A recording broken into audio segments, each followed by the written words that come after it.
Oke guys, mari kita bakal nonton ya.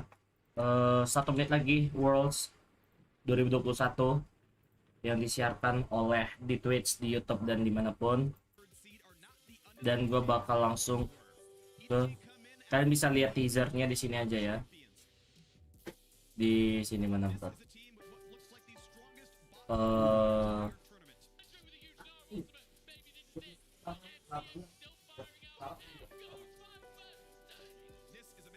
Gua mau lihat di sini aja. Ini namanya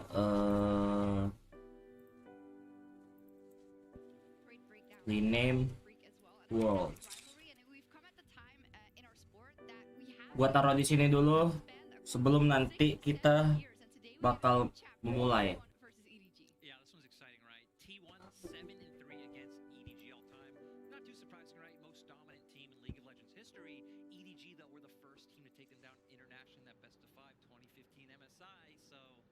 Feeling pretty good for EDG coming into this one today. Oh yeah, I think Azale, in rehearsal at least, I heard similar things. Yeah, I mean, I think EDG are looking incredibly strong. I do think that most people, when you're looking at the big favorites for the tournament, people are looking at the teams that are at the top of the table in the LPL, and then Damwon. And SKT, I think, is kind of looked at as perhaps a tier below. They've been absolutely dominated by Damwon in the LCK, along with everyone else. Damwon has gone 15-1 across their last 3 championship runs in the playoffs. So I think to really prove that they're on this level, they're going to have an incredible tournament to be able to show that they are on the level of a team like EDG. And when we look at the mid lane specifically, two players that have so many years under their belts as well. What does this matchup look like, Azale, in 2021, Faker versus Scout? I mean, I think it's going to be a really exciting one, but Scout has been so damn good in the LPL this year. He was a key component of EDG's big win over FPX, maintaining enough of dominance in the mid lane to be able to actually take down Duopi, who had been running over teams in the LPL. People were thinking FPX was looking unstoppable coming into the finals, and I think that Scout's performance there really was the big difference maker in being able to take him down. And I think Faker's going to have an incredibly tough time against that. They're going to be looking more towards the early game, playing with Owner, playing around, this really fast-paced League of Legends that SKT is kind of known for in the early game. Yeah, and a lot of people might not remember, though, that Scout used to be the understudy for Faker. So I think a lot of stylistic things Scout did take from Faker. Both of them can play a wide variety of champions, but it does feel like this is Scout's time, and he has looked more better in recent form. And as you rightfully pointed out, Azale, we're going to have to see some action. In the LCK, T1 is fantastic at playing the early game. From EDG, we saw different styles. In the regular season, maybe a bit slower in terms of the start, but versus FPX, they turned it on as well. And as always, a lot comes down to how the junglers approach this game. So, JJ versus Owner. Owner had a fantastic start, and for such a young guy, it's always great to have that first game. But Lyric, how do you think it's going to play out now versus JJ in the jungle? Yeah, I think this one's really interesting because in my mind, Owner has tried to be more of play more of a damage role on T1, to where when I think of JJ for EDG, he has typically been viewed as the weak link. He has been more of a role player. But yesterday we saw JJ absolutely pop off in their game. So I think this one will be exciting. I think mechanically both of these junglers are very good. And this might be the most pivotal matchup coming out of the Rift today. Yeah, I absolutely agree. I mean, I think there's a tremendous amount of pressure on Owner to be able to get T1 a lead. Their early game is what they're known for, even in the finals where they did lose 3-1 to Damwon. They created leads in the early game, largely in part to Owner and how well he was playing. EDG are not the typical LPL team. They do play more slowly. They play very objective focused. And I think going into the team fights when you're going over up against Viper, really, I think the best team fighting ADC in the world, you have got to be playing from an advantage. Yeah, and I love that you mentioned the early game coming in from T1, because when EDG was struggling in LPL playoffs and had to go through the lower bracket, they said in an interview, like, hey, the thing that caught us off guard was the aggression, was the pace. This is the kind of thing that we can struggle against sometimes, and that's what T1 have been known for. Yeah, definitely. And I think that's where we see now a further evolution of both teams, because now you're on the international stage. Now you're up against the teams that you're not used to playing. I do hear a lot of praise coming this side of EDG, which is always weird because I think historically you want to talk about T1 as the favorites, but I think the fact of the matter is that they still have to prove that now. And that is in part why this group stage is so interesting to me. Yeah, it is really, really exciting. I mean, obviously the history is on the side of T1. EDG's history at Worlds has not been so good. This is their 4th time coming in as the #1 seed. They have never topped their group. They have never gone beyond quarterfinals, and they have largely largely been a team that comes in and has massive expectations and then flops, and they've got to be able to disprove that. The LCK has had so many great teams over the years. Obviously, T1 is the team at the top, and they're going to be looking to take down EG. What are your predictions? I'm the LPL representative. Right. LPL went 2-2 yesterday. They need to do better today, and EDG gonna start us off with a win. 2-2, and they need to do better. Oh, to be so lucky, right? I'll take my one win. Yeah. What's your prediction? I have to go with EDG. I just think that their current form looks better. I think that they're a more complete team. T1, is incredible in the early game, but they have more holes in their mid and late game, and we saw that exploited by Dalmon. And I think that EDG is a team on a similar level that can do similar things to T1. And if anything, as a final note, I think I really hope that these two teams bring out the best in each other, right? Because we do see sometimes that newer players can crack a little bit under the pressure, but something tells me that's not going to be the case in this one. Yeah, no, again, when you have two teams that have faced each other so many times with so many familiar faces, there's a bit of like a personal rivalry in there as well. Yes, before we go then, what is someone we haven't talked about that, because I think we all go to Owner because he had a great performance, right? The mid laners, because you have to talk about Faker, but what could be an X factor here that we haven't considered? I think Keria has been absolutely incredible for T1 all year long. I do think that, we've seen some pretty astounding performances. So, I do think support matchup can be a pretty big deal here. Mako is not someone that likes to roam as much. He plays more for a lane. So, perhaps that could be an X factor. You agree with that? Yeah, I feel like just bot lane in general, right? You have two of the most dominant bot lanes in the tournament going head to head. EDG definitely play more around their bot lane, in my opinion, than T1 have shown. But I think even just a 2v2 laning matchup is going to be really exciting in this one. Absolutely, action across the board, and whether you're a rookie or a living legend, it is time to face fate and join our casters, Medi and Fedi, to begin day 2 of the group stage. Thank you very much, Shocks. Great analysis on the day, guys. Looking forward to 8 whole games of that. It's a long haul here at Worlds, but we're ready for day 2. And what a banger to start us off, Eddie. Yeah, I already love the conclusions that people have jumped to after a single day of performances. Obviously LCK. Oke, seperti biasa, mereka udah langsung nge-ban Yumi ya guys ya. Tunggu dulu, gue pindahkan dulu. Aku lupa memindahkannya guys. You say that, but I think that a lot of the sentiment was still that the LPL dominance, you know what I mean? Like, expectations were that LPL are the new kings of League of Legends. Aku harus mindahkannya dulu guys ya. People tout being able to get out of the group stage, but it was the LCK that did start with the 4-0. Let's see if they can continue their win streak today as T1 goes up against a long-time rival in the form of EDG. I want to say it took us 30 seconds to get our first kings in, so great job on that. It's definitely a European casting desk. Let's get through these bans. So T1 on the blue side, get rid of Scouts LeBlanc, the Rise as well, and then Flandre's Lucian expected in that top lane. I love this. Thank you, EDG, LPL. You're a genius region. The cat is back in the hatch. She's back in the bag. She's banned from this game. No Yumi here. Alongside that, Lee Sin getting taken away from Owner. Okay, so a lot of mid lane priority removed from the side of Scout. So it looks like T1's main focus here is to try and get a winning matchup for Faker, or at least something that he's confident on, and then EDG is going to remove the Azir, so one of the comfort picks taken away from Faker. Bit of a shame. I've always wanted to cast Faker's current Azir because I feel like he plays Azir kind of like you play Lee Sin. Iya, T1 win. Ayo, Oli, betul T1 win. Masih lama kabar nggak ini udah mulai? Champion AFK di band. Iya, cuy, supaya nggak ini respect si kemarin kan. Dan melihat dari T1 sendiri nge-ban LeBlanc, Rise dan juga Lucian, itu gua nggak tahu. Mungkin respect karena daripada Faker yang make ya. Scout gak usah dipakai. Paling nanti Scout pakai Zoya atau enggak. Nge-ban Yumi dan Azir, respect kemarin pakai camnya Yumi dan juga si Faker.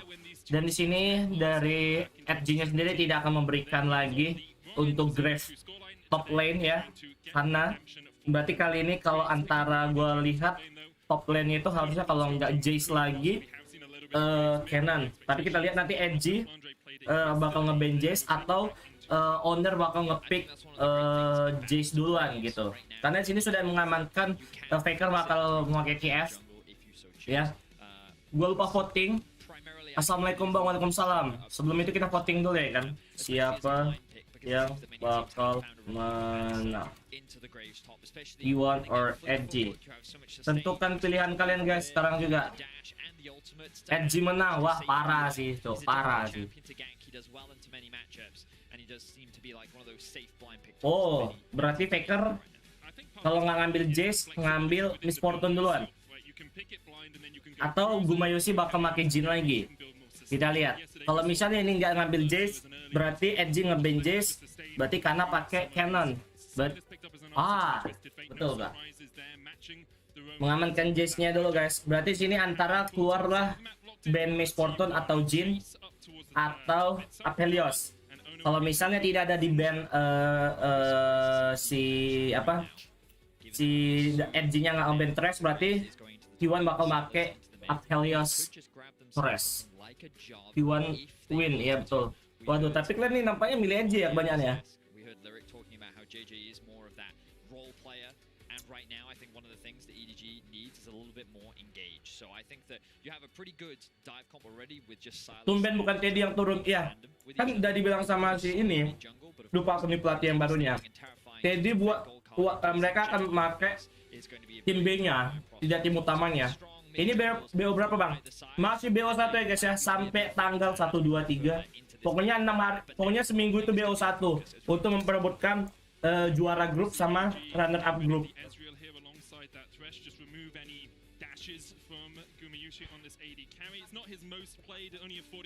Gumayushi Ben Aphelios, berarti dia mainnya Jin, kalau nggak Miss Fortune.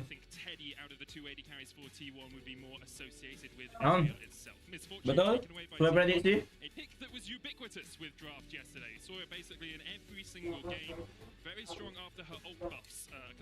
Pas banget anjir, makanan gua ada habis guys. Especially when you think back to the finals for EDG, it was Vipers Aphelios in those team fights that was absolutely demolishing. Udah tua Faker nggak sengedul lagi soalnya realistis. Iya, kalau kita bicara realistis, lo tengok umur ya betul. Cuman kalau lo nengok kemarin, The King are back. Cara main Faker masih GG banget anjir. Thresh sama Brown pancingan. Berarti supaya Gumayushi pakai Aphelios. Seandainya Gumayushi pakai Jin, berarti Viper bakal pakai Aphelios. Kalau misalnya T1 nge-ban Aphelios, berarti Jin diamankan seharusnya dari edge. Gua nggak tahu ya, apakah edge bakal pakai Jinx atau Twitch. Yang pasti seharusnya si Jin diamankan dulu menurut gua. Atau Kalista. Ingat Gumayushi Kalistanya bagus. Oh, berarti mereka ngambil Leona ya. Berarti mereka nggak mau respect, berarti mereka ambil Soso.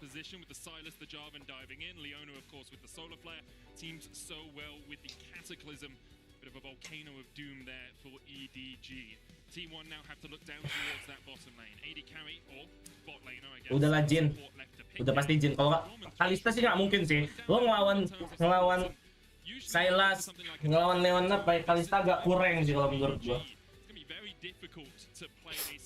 Wow, serius Gumayushi? Oke, berarti mereka bakal pakai meta LCK ya. Samira nggak akan bro. Samira itu so-so. Samira itu hanya pilihan aja. Kenapa Morgana belum rilis di Warriors Bar? Ya, belum ada eventnya yang mencocok. Tunggu sambil sekalian sama Kyle mungkin ya. Alright. Sen berarti pick yang so-so karena dari pihak edge sendiri nge-ban Thresh sama Braumnya, jadi kira mau pakai apa? Azirnya Faker di ban pula berat nih. Iya sih. Tapi jangan lupa TF tuh bagus juga anjir. Si Faker. Sebenarnya Faker bukan TF-nya bagus apa nggak, semua champion dia bagus anjir.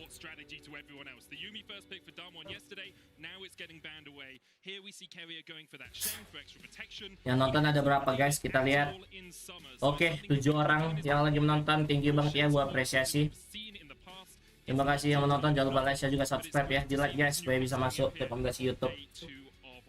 Looking across these compositions, EDG have a lot of strength if they can get their jungle mid ahead. The ability to chase down T1 is very strong, but I wonder if that Ziggs and Shen will put Oke, sesuai dengan prediksi, Jinnya diambil.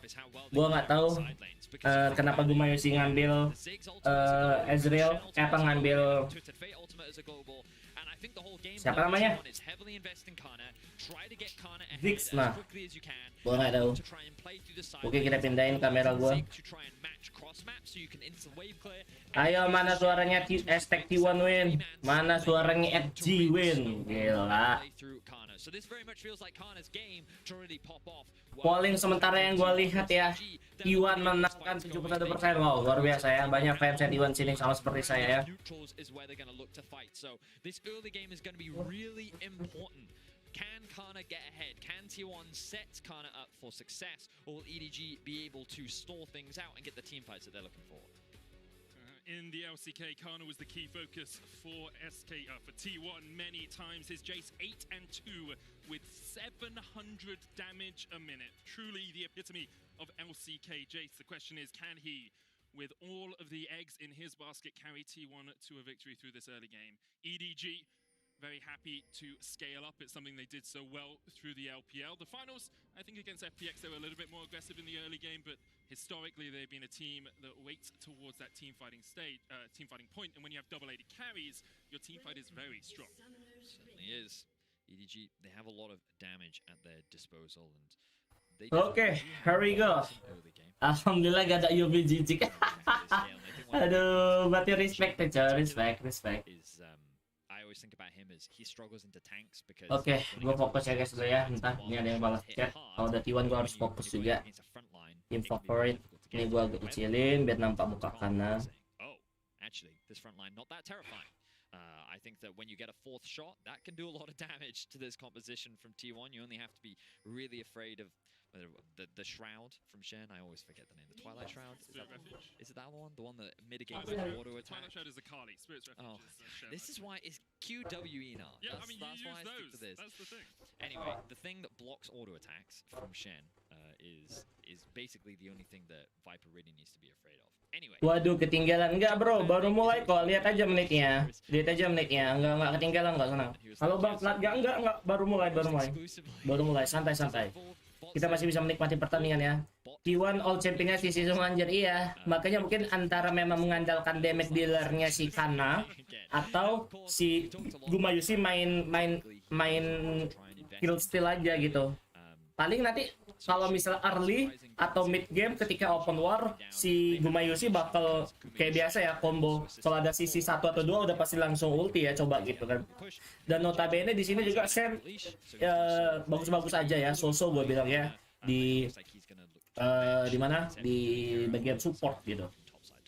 T1 bot lane knew that this is what you buy into when you pick Ziggs Shen on the bottom side of the map. Yes, you can trade and Shen does have some windows and Ziggs does have some windows, but most of the time you're going to be standing back, you're just going to be farming against this Jhin Leona, just letting them push into you. Ono was being Seperti biasa ya, kalau misalnya udah ada Ziggs agak payah untuk farming, apalagi ini kan notabene lawannya Jhin ya dengan DPS damage yang sangat besar. Apakah bakal dibawa 20 menit lagi? Gua bilang enggak sih, soalnya ini Ziggs coy.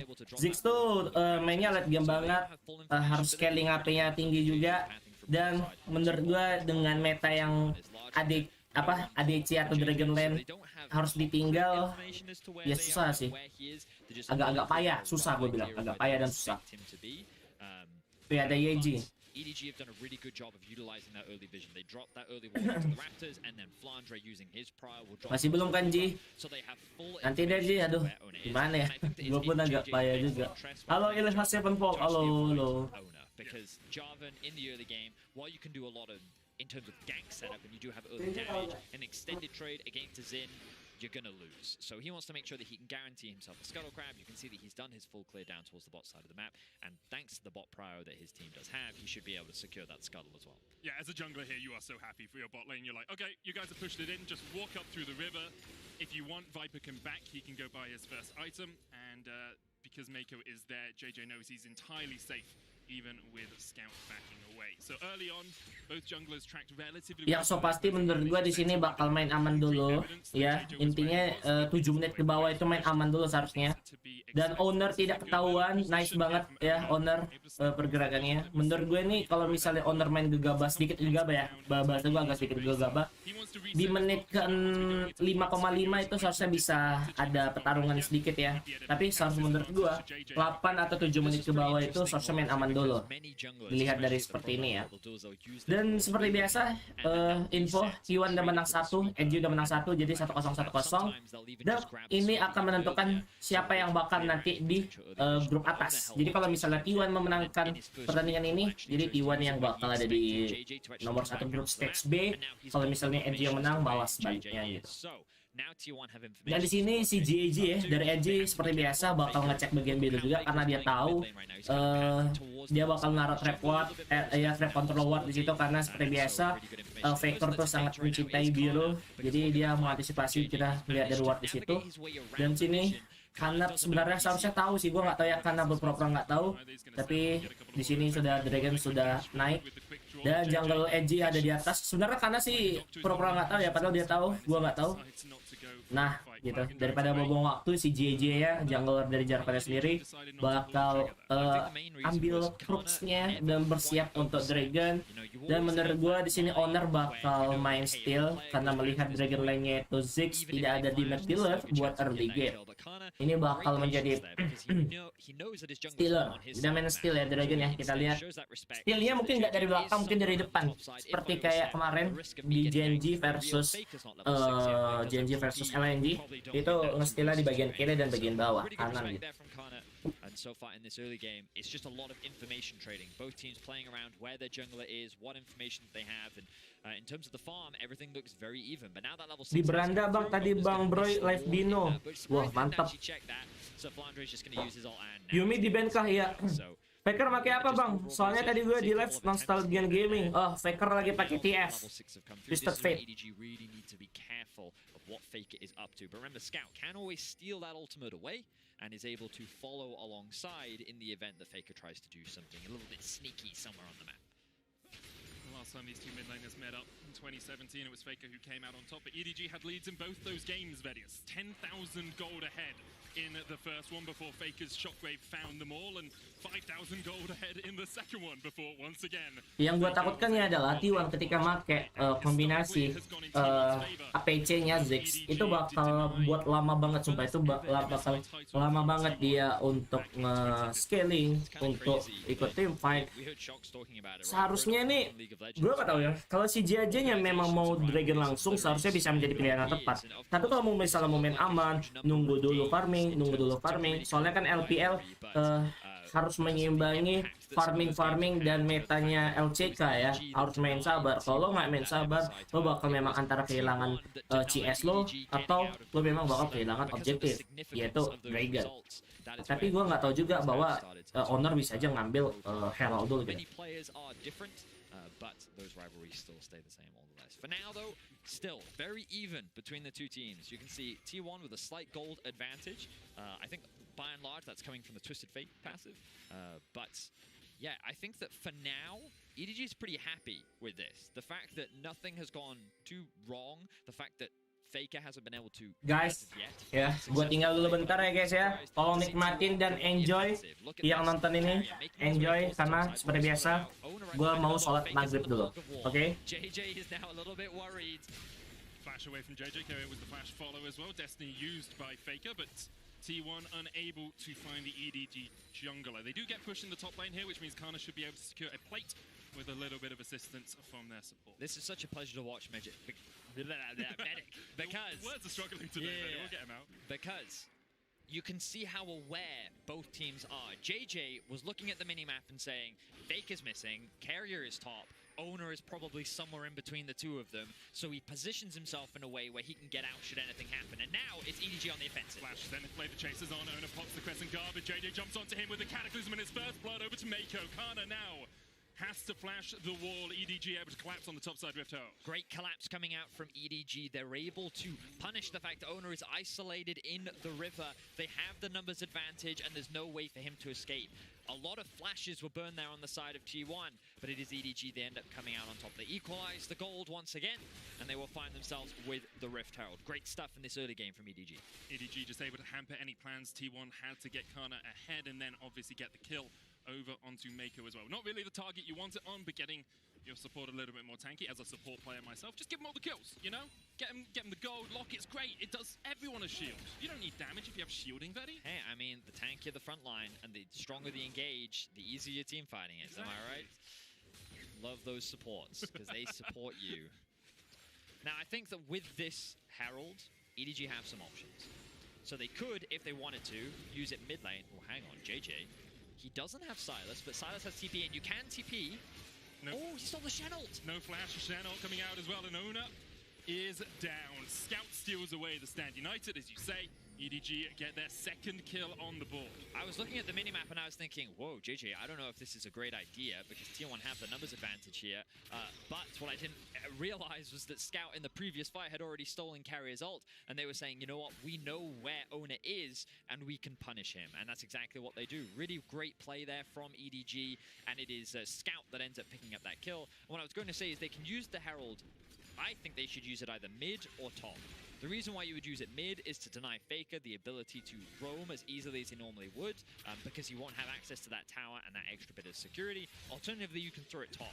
Put Kana a little bit further behind than what T1. Remember that he's one of the main parts of this composition that you ideally want to try and play around, especially utilizing those side lanes. And if you remove that tower from him, you only make it harder for him to side lane against someone like Flandre. So that's kind of what I expect EDG to do with this Herald. Of course, they still have plenty of time left to use it. Let's see what they decide to do. I just had a quick mosey, and Scout having 2 global ultimates to steal away benefits EDG so much. Hijack is on an 80-second shorter cooldown than Destiny. So if Scout steals away the Destiny, then 80 seconds later, he can steal away the Stand United. He's on both sides of the map at the same time a lot of this game, and becomes very difficult for T1 to make those objective plays. Destiny coming out onto the top side. JJ underneath the tower with Flandre. He's going to try and defend. There's the Destiny. Faker underneath the tower. Smoke screen stops him from locking in the gold card. And will just force EDG to back away. Just fantastic awareness once again from EDG. The positioning from JJ, he doesn't leave his top out to dry, and every single time T1 is saying, we want to make this top lane play. We talked about it extensively in draft, right? We said, like, top lane is what T1 want to play for. They want to try and get Kana ahead. They want to take down this top tower. But nope. Mako's on his way. JJ's already in position. The TP is up and ready to go for Scout. Like, EDG is just so aware of what T1's win condition is, what they want to do, and they are denying it. For the time being, as long as they just prevent T1 from doing what they're doing, that EDG is, as a byproduct, getting what they want. Because they will be able to play towards these neutral objectives. They can play towards these team fights. And they should be able to come out on top in the 5v5, which, as a team, they are often praised so much for.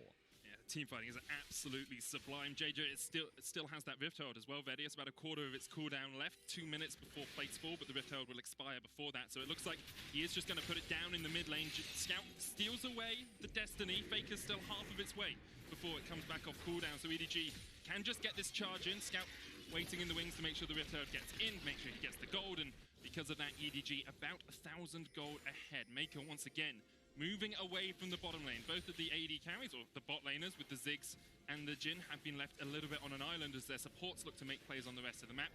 Mako spots that he's on a ward, so we'll just clear that out and work his way down through this river.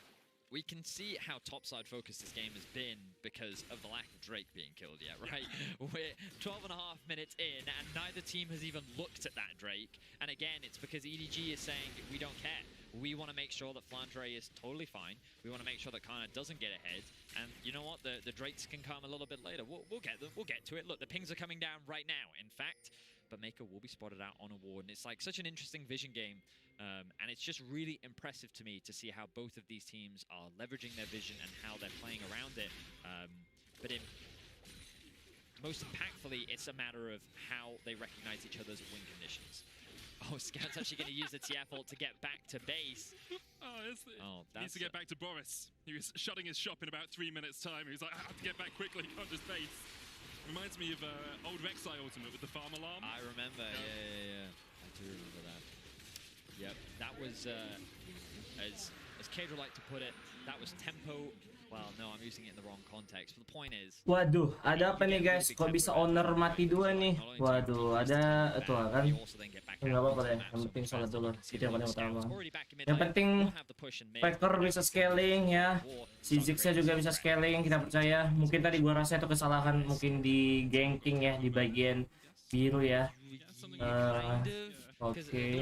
The problem with the word tempo is it means so many different things to so many different people, and that's why we don't often use it on the broadcast.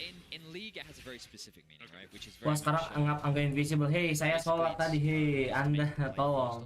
You know, and the easiest way to think of tempo is you have tempo if you're back out on the map first, because it's kind of like your turn is an easy way of thinking about it. But right now, EDG have control, so they have denied all vision in the river.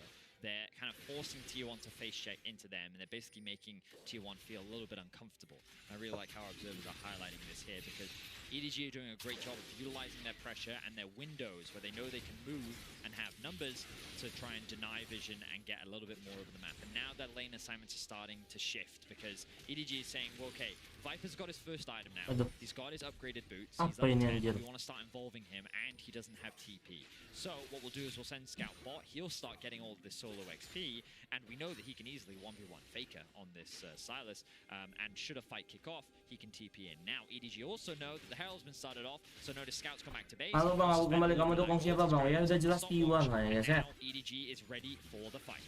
T1 lost the last fight around the Herald. EDG now setting up for it. Sabar sabar, gue harus fokus dulu. Well, hasn't actually locked in the card yet, but we'll be looking for that gold. For the win in this game, with Herald down to 4,000, that's going to reset. You have to feel as it begins to charge towards owner. Reset comes out. The fight's going to start as Mako dives in. Buh. Mega Inferno Bomb's going to do a lot of damage onto the back line. Oh. JJ still pushing forward. Scout dives onto the back, and that is a Aduh, very keculik dead owner. Faker pulls away mulu. with the curd and caught Flandre low. The Immortal Shield Bow will proc. Kana has a lot of mana. Can put down Terlalu a lot of cepat damage. owner, lagi-lagi sabar owner, sabar. HP on everyone apart from Scout. T1 continue to step forward, continue to look for the fight, but EDG Harus main sabar owner, owner harus sabar. The poke damage from T1 Awas di flanking. Silasnya, Silas, awas Silasnya. Waduh, waduh, Fakernya masih selamat sih sebenarnya. Itu sikit lagi, dos. Aduh, tipis-tipis. Ulti gue masih gak ada. Aduh. Very clean team fight from EDG. Great patience, great flanks, and just great utilization of their ultimates as well. They're going to extend to a 2k gold lead. They're going to secure aduh, themselves sayang another banget. Herald, and EDG are looking strong in their first matchup against Tier 1. EDG just finding such coordinated fights in the middle of that after they killed off Owner. It looked perhaps like T1 had a chance just to poke them, to prod, to get some extra damage down, but then Kana went a little bit too deep and EDG collapsed. As you say, 2,000 gold lead now for EDG. So again, just look at the patience here from EDG. They don't need to overcommit just yet, but the second they see Owner out of position, that's when they go in. The Shen ultimate that is stolen by Scout is then used to come in. And then look at this Leona ultimate here onto the back line. Zones 2, stuns 2, which means that even if they Salah wanted banget to tadi, Owner, salah they banget. couldn't. Now, of course, EDG funneling into this choke point is a great position for Gumayushi and Kana with all of their poke, but then EDG patiently wait for the re-engage. They find themselves another pick, and T1 ends up struggling. And you can see that T1's ability to start a fight is actually very reliant on Owner. He goes in, he uses ultimate, he buys a little bit of time, maybe Faker can ult behind someone, but their actual engage tools are not great. They have great poke and they have great globals to try and attack side lanes. And it looks like they're trying to find another pick here on a side, but great vision once again from EDG will deny T1 this opportunity, and it's just a matter of control. EDG have controlled the vision and the game from start to finish, and they have been playing these team fights extremely Aku well. Such an impressive izin game we've seen sholat from the dulu bang, young baru abis ini bang. Oke. Hai, saya akhirnya datang. Halo bang Yosi ya. Fokus apa bang gue? Rivernya udah diambil. Iya, bentar, bentar guys ya. Gue lagi fokus bentar. Ji, bentar lu Ji. Kau pun. Gue orang lagi fokus masang naik. And because they've been able to do that, they're now getting in towards the portion of the game that they like. The team fight, the 5v5s. And with it, they have a strong lead as well. Importantly, as you said earlier, early Dragons were not a point for either of these two teams, so that first Drake was only taken about 5 minutes ago. Next one up will be a Mountain, and EDG currently setting up on the top side. Don't seem to be too concerned with pushing it down towards it as of yet. Right now, they're just trying to maintain control over the river. They're doing a great job of it. You can see how difficult it is for T1 to actually face check when there is no vision available to you, because you're face checking well into a Leona, which is never really that pleasant. They do, of course, have great poke, which T1 is able to land at times, but if EDG forces the Makan ini saya pilih EDG. Di, mentang-mentang. Tapi EDG ya sih lah, ya memang EDG kuat sih, gue akuin aja bagus. Cuman ya gue nggak inilah nggak arbit. Scout has the the T1 TP, which tetap means that he's kuat. happy to just chill in the bot lane. And Medic, you talked about it, like right now it doesn't look like he has either one of the ultimates, but he's kind of alternating, isn't he? He's just stealing the TF ultimate, stealing the Shen ultimate. As long as he's got one or the other, he doesn't even need. I don't think we've actually seen him TP this game. I don't think so either. I don't think he's actually used the ability yet. Maybe to get back to a lane at some point. But even then, I don't think he did. I think he's had such. All over the I think he's had such great control over his wave that he's never really needed to use it. So impressive stuff from Scout. This will be T1's first turret, though. You could say it's impressive. You could say, well, why didn't you take Ignite if you're never going to use the TP, right? It's like my top laners in solo queue. Might as well just win the lane. dari draft pick udah kena IDG. Iya tadi gue tuh agak kesesalin tuh si Gumayusi kenapa nggak ngambil Jin gitu kan, walaupun mentang-mentang tadi udah ada dua champion support yang ini apa yang terban gitu. Kita lihat Faker 3 lawan 1, apakah dia bisa selamat di sini? Shen langsung membuka ulti, dan apakah Faker langsung di ulti saja? Wah, langsung dia buka zonnya, dan apa Faker masih bisa selamat. Owner bisa mendapatkan kill. Di sini kita lihat Jinnya masih mencari, Edgy langsung langsung buka zonnya dan langsung fokus. Cok, itu Silas yang nggak mati, astaga. Owner bagus banget tadi. AP ulti nggak ada ulti kah? Gumayusi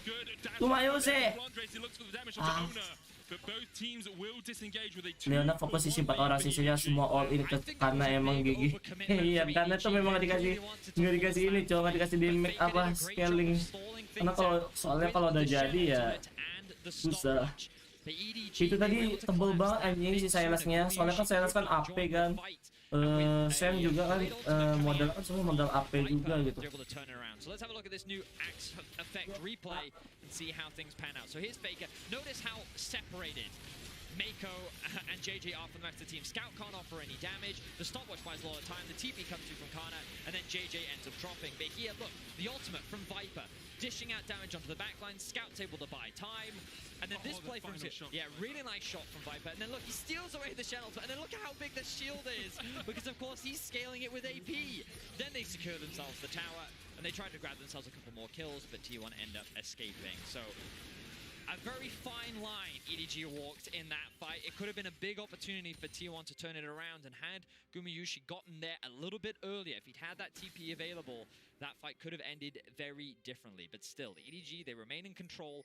4K is the gold lead, 2 towers to their name and 2 dragons. You talked earlier about rivalries between some of the best teams. Not that many games played, of course, between T1 and EDG across their history, but there was a small semblance of last time they met in this game. Of course, EDG have a strong composition as the game goes on. T1 don't have the full-on engage tools that they had with the Rakan Orianna last time, but with the EDG in a 5,000 gold lead, I'm sure a lot of EDG fans at home will be thinking, I've been in this position before and we weren't able to close it out. Let's see if they can lock it in and secure their spot at the top of their group. I mean, I feel like I know the history, you know, of EDG, and the analyst did a great job of summarizing it too. EDG have had a lot of expectations on their shoulders, and they've been considered favorites in the past, and then it was always in the group stage where they would often show weakness, and then they could never quite get past the quarterfinals, right? But this EDG feels different, man. It feels different. They feel like that. This is the biggest caster curse you could ever lay on a team. If they can go 0-5 from here on out, we'll see them keep doing it. Owner's going to get chased down. They're all of EDG able to collapse, and perhaps they do feel a little bit different. They killed the T1 jungler, and then they look up towards the Baron. It's just this game, in my opinion, has just been a great demonstration of really high-level lead from EDG. They have such a clear understanding of T1's win conditions. They've played around vision extremely well. They've taken smart fights, and I think that the bot fight was probably the most aggressive that they have been so far this game, and could have been that window. But now they've started off the Baron. Mako caught out. Down to half HP, Scout's coming in with the TP. Here comes the curtain call. Faker looking for Mako, but he's locked up with the solar flare. Faker still gets the stun card outside. United's going to keep him alive for the moment. Scout trying to get across the wall. T1 still trying to fight this one. They have stopped the Baron being taken, and that is the most important point. Kana, no TP, but he is still in the middle of this fight. Owner respawns, and he's going to rejoin the fray as quickly as he can. EDG will back away. And Faker and T1 did a great job there of stopping the Baron from happening. TP is coming in. T1 might look just to start this one off. Immediately, they know EDG alone. There's a window here, thanks to the fact that Scout has already used his TP, and many EDG members are low on HP, so T1 see this as an opportunity, given that Owner's now back on the map, to force a successful fight. Let's see if it works out. Flandre full HP though, Viper down to half, Mako forced away, no solar flare for him. Scout off towards the top side, has the flash, has that engaged potential. JJ as well, flash Cataclysm, very much a possibility. Destiny coming out, there's a blast going to the back of the pit. Carrier tries to get onto JJ, they jump into the pit with the Cataclysm coming out. It's Owner who secures it. Scout low in the middle of the pit. Gumayusi and Faker just trying to act on the sidelines here, trying to back away. Carrier forced up towards the top side, Baron secured by T1, but the fight will go well and truly in EDG's favor. Carrier dies at the end, only 2 members of T1 survive. But a really great play still from T1. The decision, the window that they had to at least get a little bit more control back into their hands, they were able to take advantage of it. the fact that Ona had just respawned, the fact that they knew that so many EDG members were low, they had a small window where they could force this. And yes, it was a flip, but I feel like that T1 were in a position where they had to take this flip. This was the best case scenario for them. And while EDG, look, Faker and Gumiyushi get separated from the fight. Ona, in a 50-50 smite here, is able to secure it before losing his life. And then Gumiyushi ends up doing so much damage on the backline that they end up getting themselves a couple kills as well. Ona is just the sacrificial lamb here. Carry is forced to lose his life as well. But 2 for 3, Baron in your back pocket. If I'm T1, I'm pretty happy with that. Udah gua pening ngurus bentar guys, sorry ya, gua nggak bisa berkata-kata dulu. Udah ditambah T1 kata anjing. With 3 Drakes, Cloud Soul is the possibility, and it wouldn't be an LCK versus LPL game without a Cloud Soul on the horizon. So I think what happened was they got that pick onto Ona. So EDG's like, let's do Baron. Yeah. Problem is, you're doing Baron against Pokemon. And so T1 recognized that, and they don't overcommit, but EDG used it as an opportunity to force a fight. Hey, we have a numbers advantage. We didn't burn a lot to get that kill onto Ona, so let's force Baron to force them to come to us, and then we re-engage on them. But T1 patiently navigated their way around the fight. They don't get hard engaged on, and because Ona is now back onto the map and EDG have no HB bars, T1 then see a window where they can force the Baron. So it was one of these things where I think EDG did the right thing, and I think they had the right idea in mind. It was just that in the execution, they couldn't quite pull it off. They couldn't quite get what they wanted to happen, and so then T1 pounced. And that's why I think this is such a great game, because you can see that both these teams are playing at a very high level. They have a really good understanding of the windows that they need to take advantage of, and they are doing just that. T1 now trying to close the gold gap that they find themselves in. They secure themselves another tower, and while they still find themselves at a 3k gold deficit, look at that. Gumiyushi actually has the most gold in the game right now. Yep. Which is interesting considering how much T1 decided to focus the top side in the early game. Gumiyushi, of course, Zig's very good at taking down towers. The Satchel Charge does a lot of damage. He's obviously picked up some plates throughout the game as well. But almost 300 farm at 27 minutes is going to stack you up in terms of total gold. The Baron about to expire, though. Only an extra 500 gold taken off it on top of the 1,500 you get for it. However, T1 will be very happy with Iya betul guys. Intinya betul yang kalian bilang tuh betul. Owner kena pick off, dia ada support murni karena terus di lock. Yang gua heran dari awal kenapa nggak pick Jin itu aja. Masalah support menurut gue itu nanti bisa diatur deh. Ya misalnya pun Jinsen pun it's okay menurut gua gitu ya. Kayak kenapa nggak milih Jin tadi? Jin tuh terbuka loh guys. Kalau kalian tadi nonton gue dari awal gitu, maksud gue itu Jin tuh terbuka banget untuk pick. Yang bikin Jin itu nggak ngotak itu juga karena dari memang dari item-itemnya kan juga itu lagi sakit memang. He's still going to offer a lot of value just with these 2 items in isolation. So it's one of those things where I look at T1's comp and I'm like, well, sorry guys ya, gua kenapa look to try and find picks on a full screen dong. Nggak boleh ya Ji. Gua takut kena copyright atau kenapa jadi mohon maaf. Aku dari kemarin ya kita udah setuju juga nggak akan buat full screen. Dan kalian mengiyakan itu dan kalian nggak apa-apa masih tetap stay nonton. Sorry banget gua nggak bisa kayak udah pusing mikirin bot. Minimal T1 kalah lah. Tadi kalau minimal T1 menang tuh balance perasaan gue nih sekarang tuh kayak hancur kacau balau cok. Bangke memang. Susah guys menang susah. Hanya keajaiban yang bisa menang T1 dok. For them. You can see as well, EDG now deciding, well, Cloud Soul available for us. In a minute and a half, we're going to set up Vision down towards this bottom side. T1 accepting Vision off towards the top. It's actually very close between the spawns of the Baron and that Cloud. And I wonder if EDG will be willing to give one up. There's always the option to trade a Soul for a Baron. Not always the best deal. We've seen it go both ways, but Cloud is permanent. Iya makanya nanti Ji maksud gua habis match ini aja. Guys habis ini kalian jangan kemana-mana ya. Aku harap jangan hanya pas T1 rame ya. Di tim yang lain kita juga rame. Udah hilang ulti susah tim fight nih T1 nih. Hilang semua skill, spell hilang, ulti hilang. Taker hilang ulti, nggak bisa tahu keberadaan musuh di mana. because you could see Viper recognized, he was like, uh-oh, I have picked the wrong spot to base in before the T1 members even T1 kalah, dunia sedang tidak baik-baik saja. Masih belum tahu berapa memberikan ketika Silas ambil ulti Sinjao. Iya, jangan kan ambil ulti Sinjao, Bang Yo. Tadi ngambil ultinya Sen aja, scaling AP-nya Silas aja luar biasa tadi shieldnya kan. Into the mid lane, only Faker stands alone. Does Faker know? He steps forward, he steps back. Oh, to be in the mind of Faker for a second, because right now, his positioning could cost T1 everything. Scout backs away, T1. Game priority in the mid lane and work their way up towards the Baron right now. They're going to start it up. Flandre's on the Drake. Flandre's on the Drake, and EDG now 4 members strong can push against this. That Drake's going to be down in about 4 auto attacks from that Graves. Owner, half HP, current call coming out as Viper looks for the damage. Fake off towards the side, Scout chasing him down. Scout will land the root, the soul flare going down to the Faker as well. With the Zenith plate, he has to pop the stopwatch. Lagi-lagi Faker ter-pick off teman-teman semua. Udah. Lose, dah. Nothing tulus saya gua guys. Sumpah udah T1. Hancur banget dari draft. Ya Allah. Udah. Bingung. Aduh, gue mau nyusahin kenapa nggak tadi ngambil Jincho. Setidaknya minimal ada dealer damage gitu loh. We lost.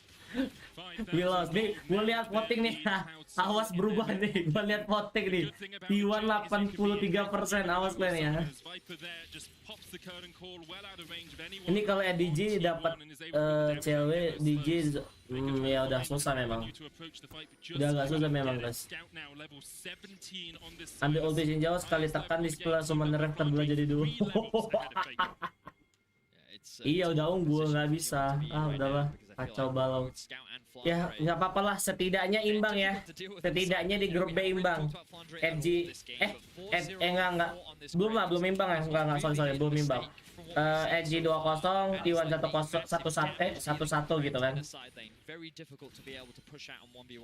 And so, like, a lot of your hope relies on the poke coming out from Gumayushi and potential damage that you can get before a good fight. Kemarin T1 disuruh gladi bersih, gak mau ya gini resiko. Setiap tim itu udah ada gladi bersih dan ada screamnya masing-masing ya, bangke kok.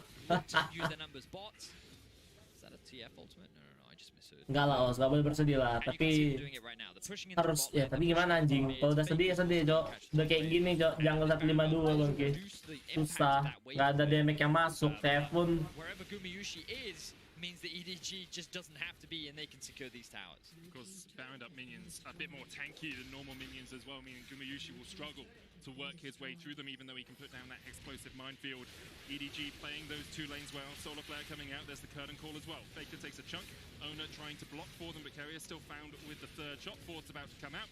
It hits Owner as the Crescent Guard falls. Cannon Minion surviving here. Scout still in the mid lane. There's a whole wave that T1 now have to deal with. Cannon Minion dies down towards the bottom side. But the mid lane inhibitor tower will fall as well. Scout just buffing up those double cannons.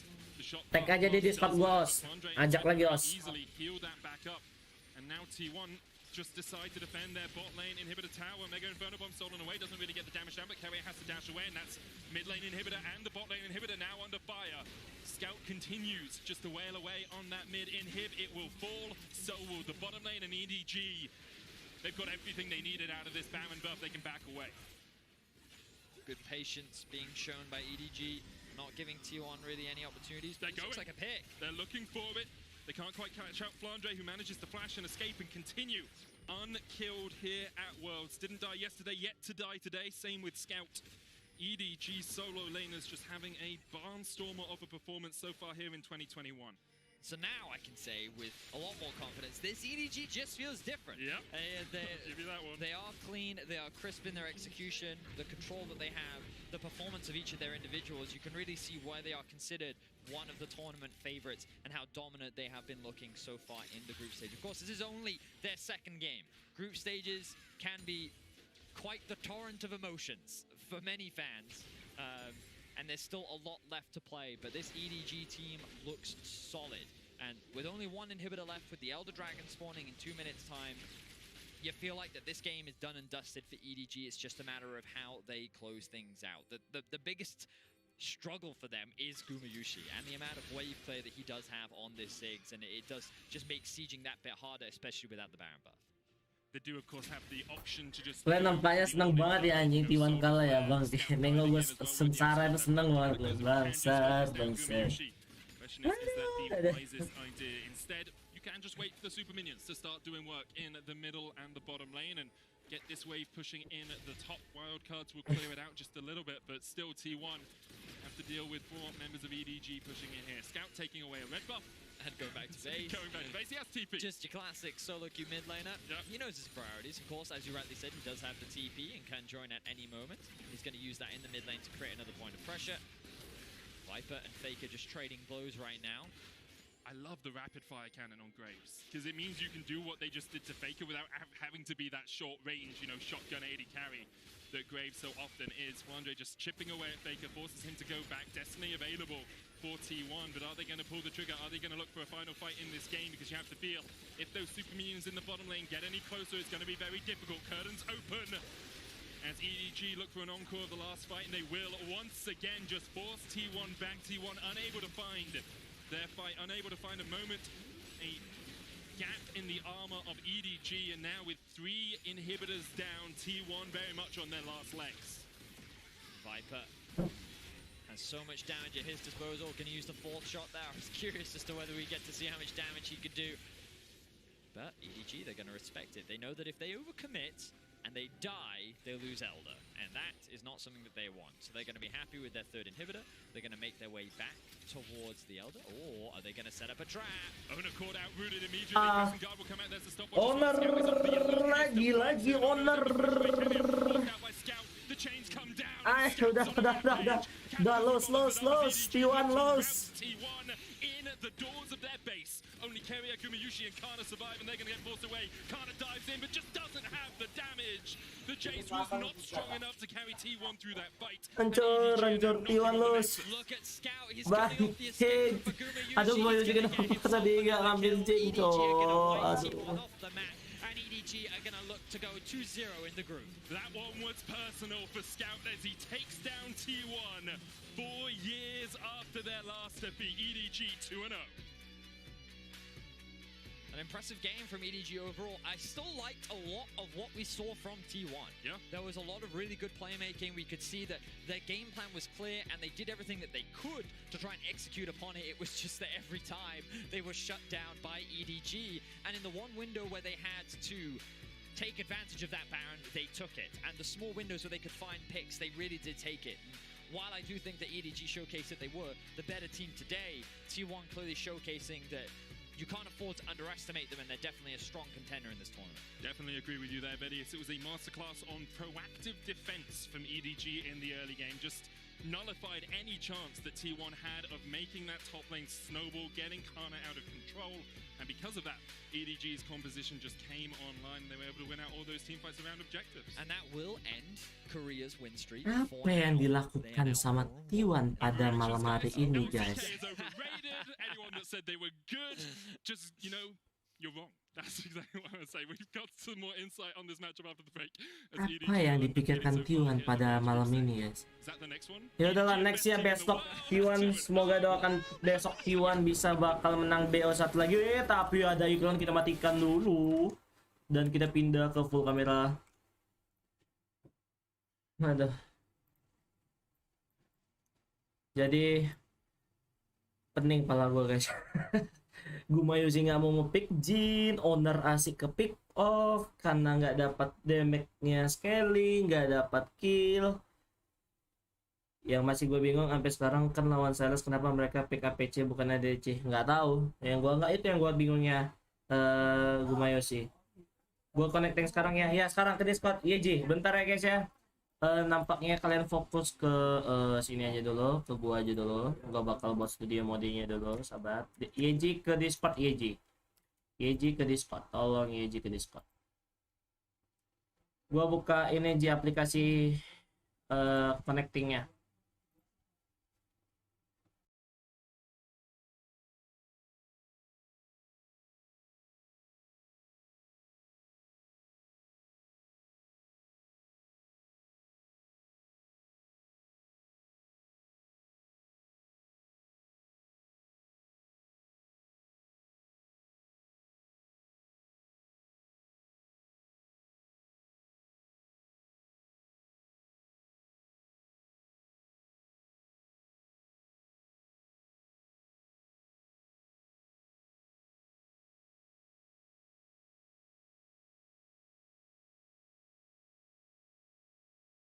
Ya udah, terus gue kirim kemana kodenya, kampret?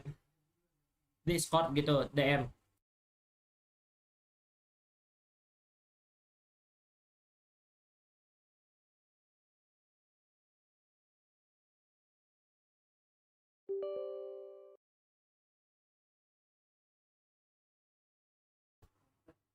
Oke guys, jadi kali ini yang langsung memonitoring ya YouTube kali ini adalah top moderator saya.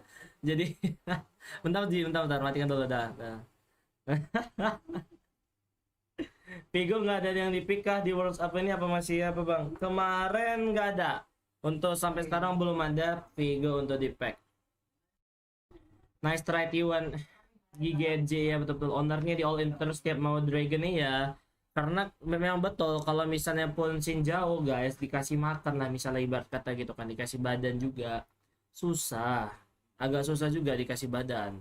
Udah gue bilang agak susah juga dikasih badan, apalagi kalau misalnya nanti udah minimal di kill 2 gitu kan, asis sewanya item udah jadi tanky banget, susah, nggak bisa diarahin mouse-nya apa pula.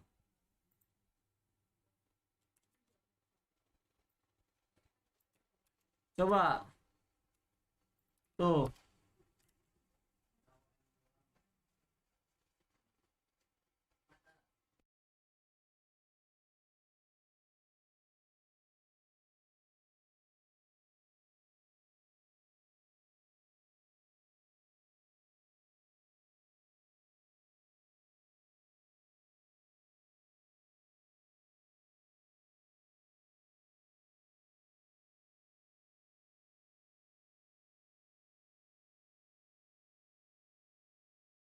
belum Ji.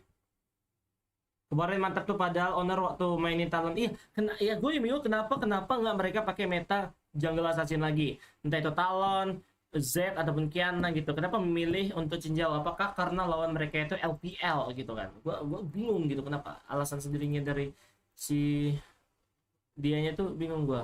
Nggak tahu gue kenapa. Udah udah Ji.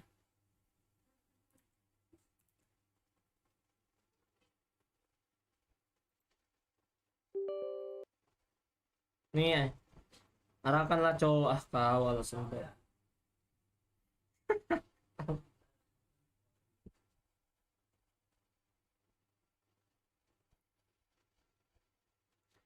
Jadi kali ini yang akan menggerakkannya adalah YG ya guys ya. Ya walaupun kan melihat full screen gue dulu. Habis ini gue buka ini ya, gue buka League of Legend gue. Jadi ketika League of Legend gue nanti udah buka, gue bakal ngevote. Soalnya gue lupa habis ini apa. Seingat gue Diamond habis ini, seingat gue ya, tapi gue lupa.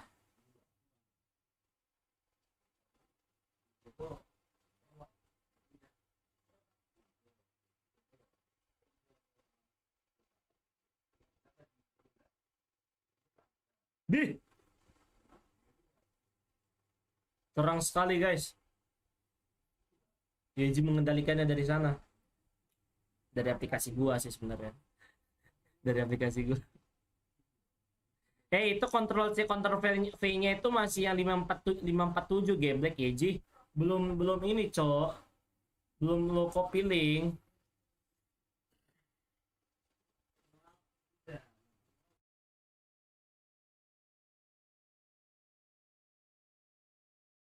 Baru kok copy dulu.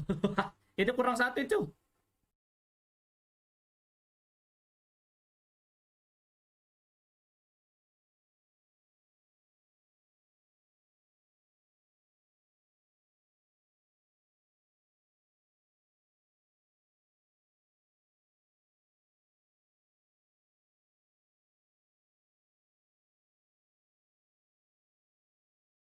PSG Talon HLE megang mana? Tetap HLE. HLE. Gua saranin HLE.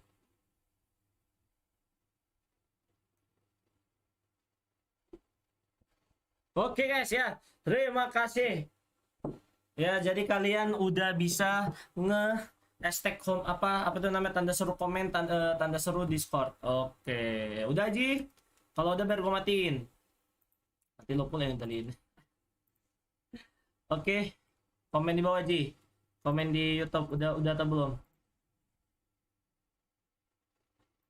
Coba yang lain Ji. Selain Discord Ji, bisa nggak Ji? Selain di Discord bisa nggak Ji?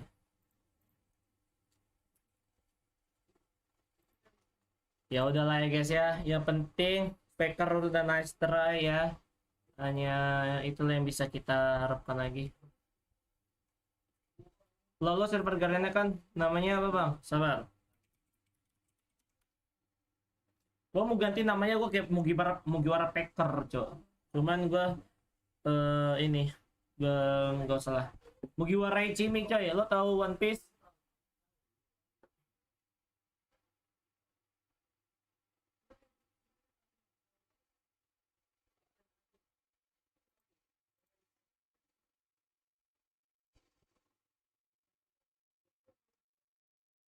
Namanya Mugiwara Ichimi, M-nya besar, I-nya besar. Bangsat Yeji. Parah Yeji itu kan. Yeji itu kalau hal-hal yang kayak pribadi yang hanya gua tahu ke WA dia tuh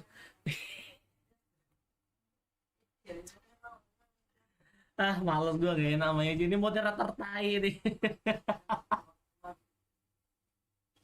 Bangsul Yeji bangsul.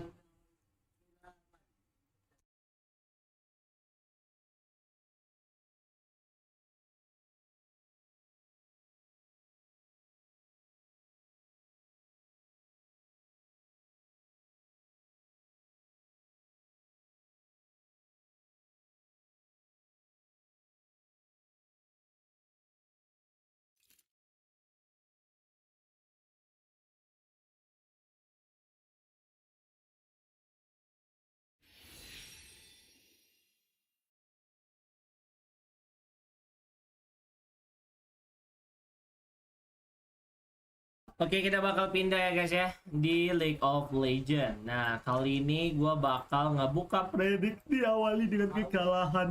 Apakah predik gue bakal salah setelah ini guys ya? Ngeprediksi 30 game, benar 28, salah doang. Confirm. Gagal ya.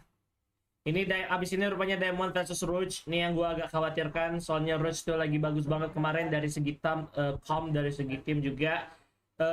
HLE sama PSG Talon gue udah fix pasti pilih HLE. Dan ini gue buat voting dulu ya. Diamond versus apa tuh? Sorry. RGE Rouge. Adalah Rouge aja lah gitu buat ya. Siapa yang gua pamit dulu ya bro ya, thank you ya J sekali lagi. Ayo kamu tanyakan. Udah diet bang buat custom room lah bang 5 versus 5 sama viewer. Hey masalahnya ini nobar bro, nantilah kapan-kapan siap worlds ya. Siap worlds, oke siap worlds.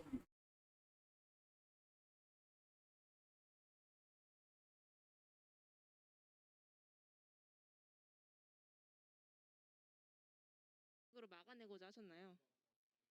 우선 상대가 내려갔을 때 이제 뱀픽에서 내려갔을 때 뽑은 조합이 너무 극단적으로 약간 사이드를 Jadi gua mau lihat dulu ya 의식해서 우리가 hasil ini gua apa hasil ikonnya tadi dapat icon apa? Gua megang PSG Talon nih. Nanti masih di kamar Rouge dulu. Major catch icon mau gak usah.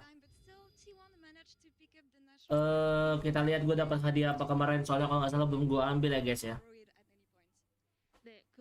Tanggal 10. Wih di 250 token anjir.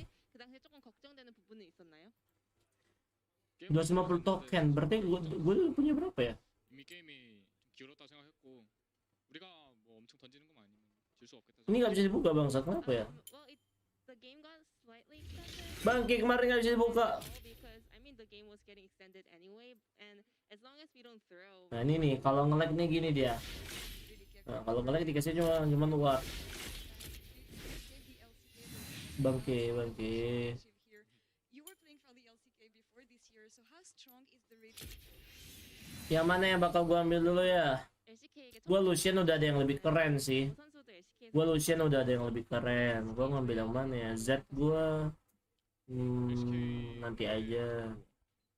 늘 그래왔지만 올해도 엄청 강한 것 같고 Master Yi sih. 쪽이 좀 특별히 강한 것 같아.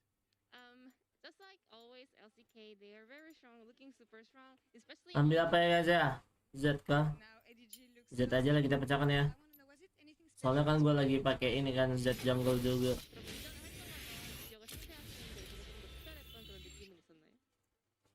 좀 색다롭고 느낌이 그래도 우선 이기는 게 첫 번째 목표였어가지고 그런 느낌은 없었는데 Well, I mean, it was something new for me for sure, but my utmost goal is winning, so I only focus on the game. Focus on the game and focus on your team as you should. And now EDG is 2-0 in the group stage. That's all for us on this side of Europe. Piper, 감사합니다 for listening to you. Jisan, thank you for the help on translation. We're gonna take a short break and we'll be back in a couple minutes with Oke. Roy, who have a mountain to claim. Royce They will face versus off against Deka. Kia in a short. Oke, udah mau siap-siap ya. Demon. Harus menang 2 kali. Itu bisa di double bang price-nya. Oh iya, iya I know. Anjir di TO sama siapa loh? Oh yang predik itu ya I know, cuman nggak apa-apa. Malas saya gue. Di TO sama siapa bang Yosi ya?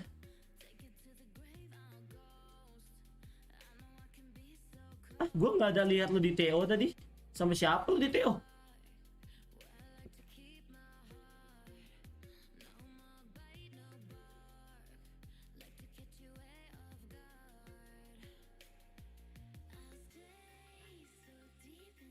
Dua setengah menit lagi ya guys ya.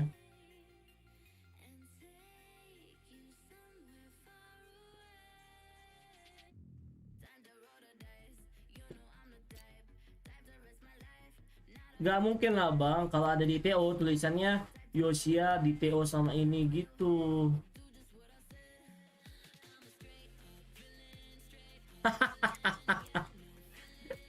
Tiga detik gak bisa ngecut.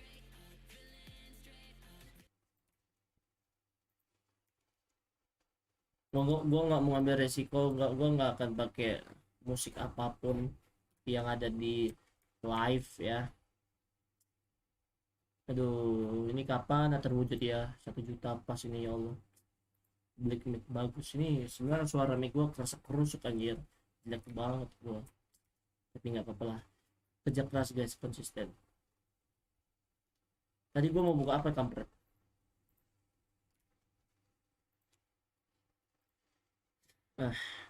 Nobarnya aman, nobar aman, tuh kamera juga aman, like-nya itu enggak lalu ya. Oke, bener kalian ada backsound ya, bentar kita harus pakai backsound supaya tidak sepi-sepi kali, supaya live kita nggak sepi-sepi kali guys. Ini adalah backsound mengenang masa kecil dan mengenang masa lalu.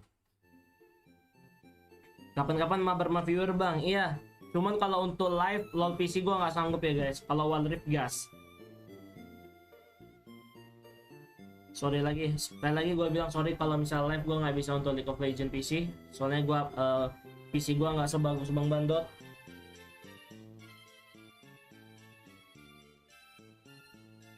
Jadi ya tolong dimaklumi kalau untuk live gue nggak bisa mabar. Kalau mau mabar ayo 55 gitu kan buat custom. Cuman gue nggak bisa untuk live gitu-gitu, nggak bisa, belum bisa. Tentang banget, nggak dibilang tentang enggak sih, cuman ya nggak masih belum bagus lah.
Gue tuh sekarang tuh posisi gue tuh guys kayak nggak jelas gitu anjing. Nengok. Oh, udah mulai.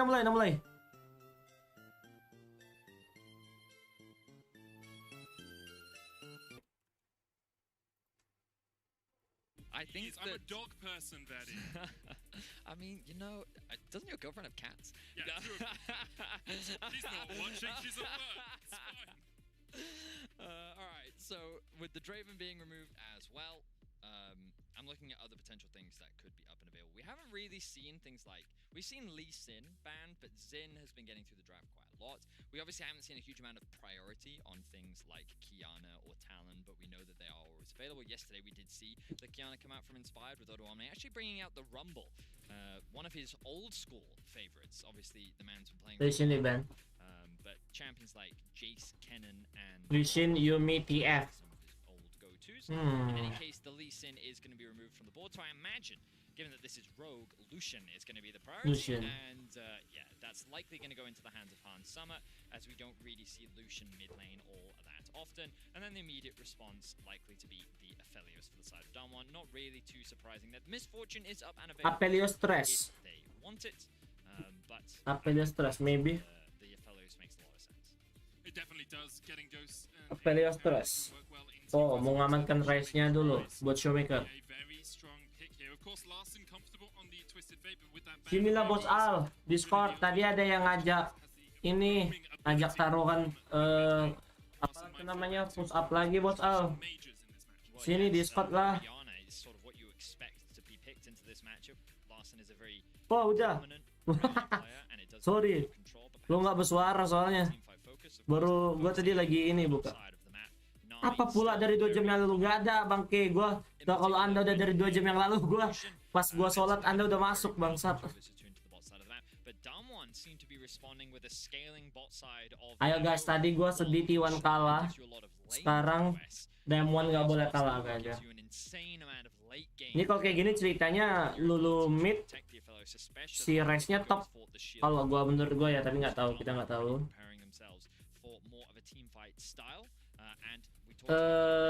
Jarvan atau seharusnya sih Jarvan sih.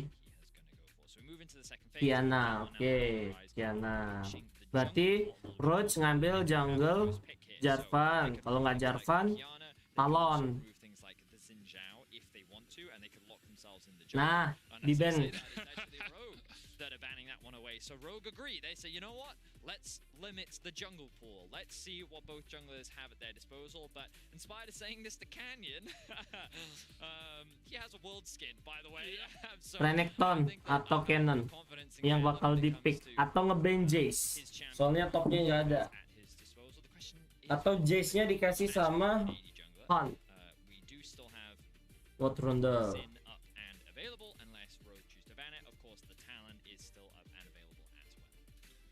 I do wonder if the talent pick is more of a Udah lah, we Ika have menang. Yumi on our team so we can constantly Tunggu, belum tentu.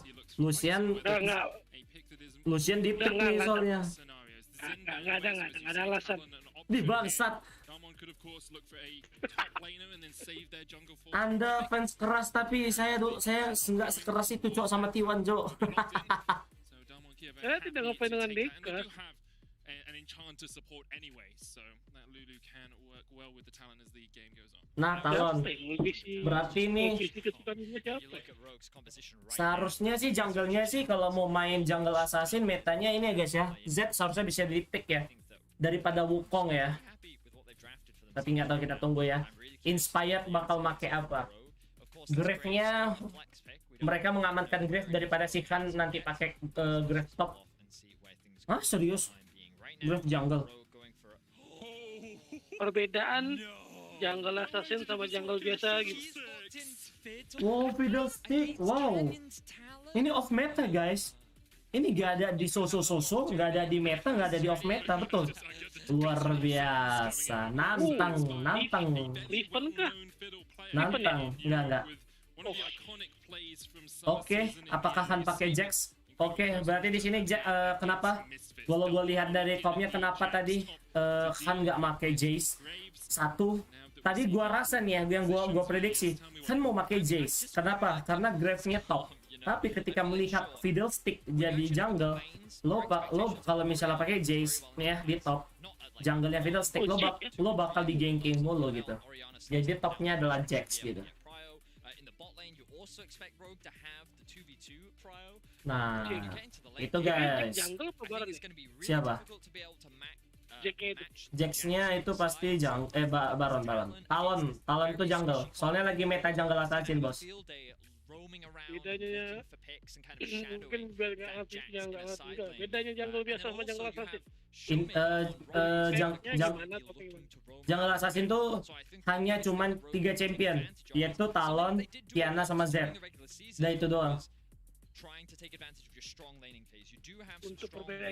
Untuk perbedaannya nggak, kalau sebenarnya sih untuk perbedaannya sih nggak terlalu signifikan sih ya. Cuman kalau misalnya gue sebutin championnya itu seharusnya udah ngerti sih orang-orang biasa gitu kan. Iya, benar, cuma tiga itu.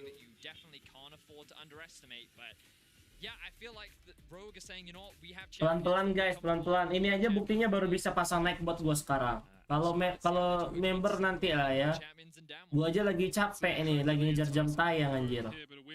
Berapa lagi? 210 lagi.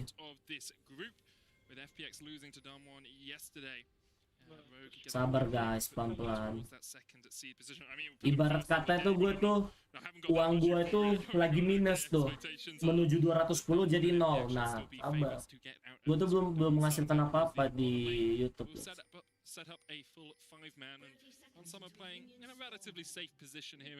Seharusnya sih kalau misalnya Roach main aman main aman di early game, seharusnya Roach bisa menang. Soalnya ini strong pick ya. Kenapa Lucian dari awal match play in group stage Lucian jadi paling banyak yang di ban ya, soalnya Lucian lagi di buff, sakit bener gitu. Dan yang agak lucunya di sini adalah naminya Nami AP Damage Electrocute. Walaupun nanti item pertamanya pasti item support ya.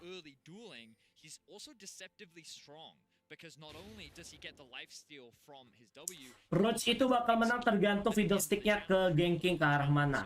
Kalau lo mau ganking ke arah Dragon Lane, kebiasaan Wall Rift. Kalau lo mau ganking di bagian bot lane-nya, mungkin lo bakal menang. Kenapa? Pasti bakal memancing Showmaker bakal buka teleport, atau Showmaker bakal roaming ke atas gitu.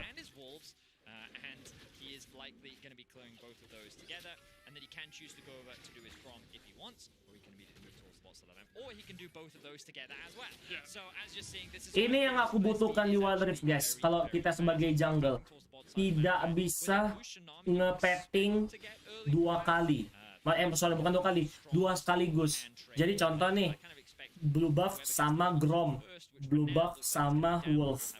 Itu yang masih gua agak bingungkan. Kenapa Wild Rift tidak bisa memberikan efek seperti ini gitu, fitur seperti ini gitu. Apakah karena dia memang mobile harus cepat gitu? Gua masih nggak tahu alasannya. Mungkin nggak pernah belum aja. Belum ya bos ya. Soalnya di game sebelah pun juga. Di game sebelah kan bisa kan, abis red buff yang atasnya itu kan bisa kan. Nah kita tengok talonnya. Sekali 2 jungle. Siapa yang bakal menang smite? Oke, yang bakal menang smite adalah Canyon. Iya bisa kan kalau di game sebelah kan. Iya kan udah bilang kan, betul kan gue bilang kan. Fiddlestick ke bawah pasti memancing Orianna dan Showmaker teleport ke bawah. Kalau nggak teleport roaming ke atas. Betul gue bilang. Terjadi. Dari kami udah ketahuan gitu. Oke, kita tengok Jax-nya. Jax-nya langsung flash, Grab-nya juga langsung flash. Apakah akan bisa membunuh Grab-nya? Kita lihat saudara. Nice banget. Pilihan yang tepat. Han memakai Jax daripada mengambil Jace.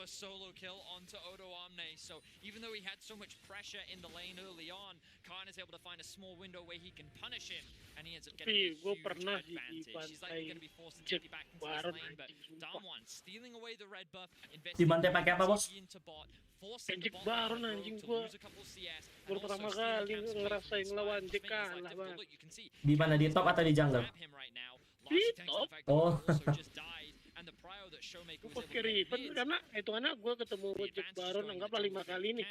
Nah, 4 kali ini gue selalu menang. Oh. Gue bisa ngezoning Jacknya. Siapa yang Baru PO sekali itu ya? To be expected, let's be honest. Damwon, Siapa? the best leaning teams in the Apa dia world. lagi di Team luar Fighting is nothing to nonton snuff ini. at either. Cuman As dia Inspire nonton, tries to cuma steal gak bisa away ngetik aja mampus. these Oh. wolves, Showmaker will find him as he goes around the corner. Showmaker is going to be able to get the root here down in a second, but the wolf stolen. Kaget gua, Cok. The Damwon. Katanya tadi kan mau gua bacakan apa tadi setiap bos al apa gitu. 700 gold behind Damwon. Ya bos Al datang pasti ada yang Just ditinggal. walking away. See that kill lead in the top lane, a 10 CS lead down towards the bottom side Pak against Apik, gue tahu lu lane masih that is nonton. meant to be dominant in Sorry, the sorry, laning phase. You know, Lucian Nami is picked. Nggak apa-apa Papi, yang penting yang gua harapkan lo tuh nontonnya supaya akumulasi view-nya itu dikali. Kalau apa chatnya kan nggak ada hubungannya. Kita lihat di sini Canyon apakah bakal di flanking oleh Grave-nya, apakah Grave-nya yang bakal mati? Kita lihat. Wah, belum bisa ya guys ya, belum bisa. Belum sakit Talon. Talon tuh sama kayak beda. Talon sama Z untuk patch kali ini beda. Bedanya adalah kalau Z itu 200% jungle. Jadi kalau lo hit auto tag sekali itu Grom itu bisa jadi satu titik itu bisa hilang. Makanya itu anjing gue itu yang gue bingungkan kenapa Z nggak di pick, malah meta jungle assassinnya malah Kiana dan Talon yang sering di pick gitu. Itu yang masih gue tunggu ya, Z jungle 200% loh guys, ingat ya 200% loh.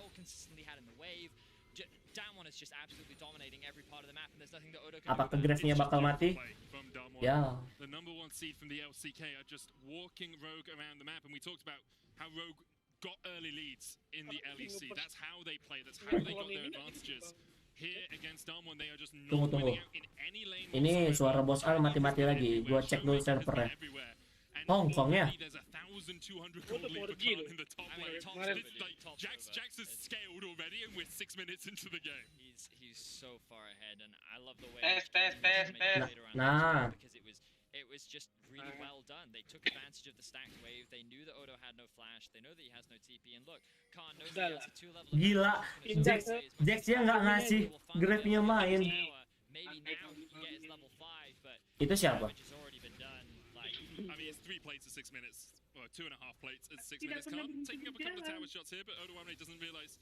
Udah main game gua aja lah, nggak usah main game gua. Ya Mobile Legends-nya tinggalin aja.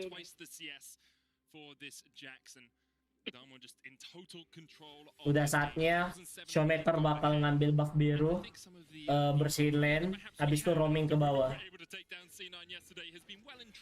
Tapi untuk sekarang Jack ini mesti di pick lagi mana sih? So bos. Kalau Jax so. Damwon in this early game. They played the lanes extremely well. And admittedly, Hansama and Trimi, Sebenarnya kalau orang yang jago make Jack itu imbang. Iya imbang. Cuma kan kalau namanya turnamen ya berarti kita kan terlepas kan meta kan harus kita bicarakan juga gitu kan.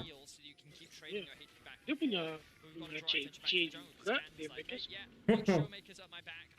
Kita lihat Showmaker buka ulti mengganggu dari Inspired-nya. Wah, gila ini Canyon betul-betul kaya ya.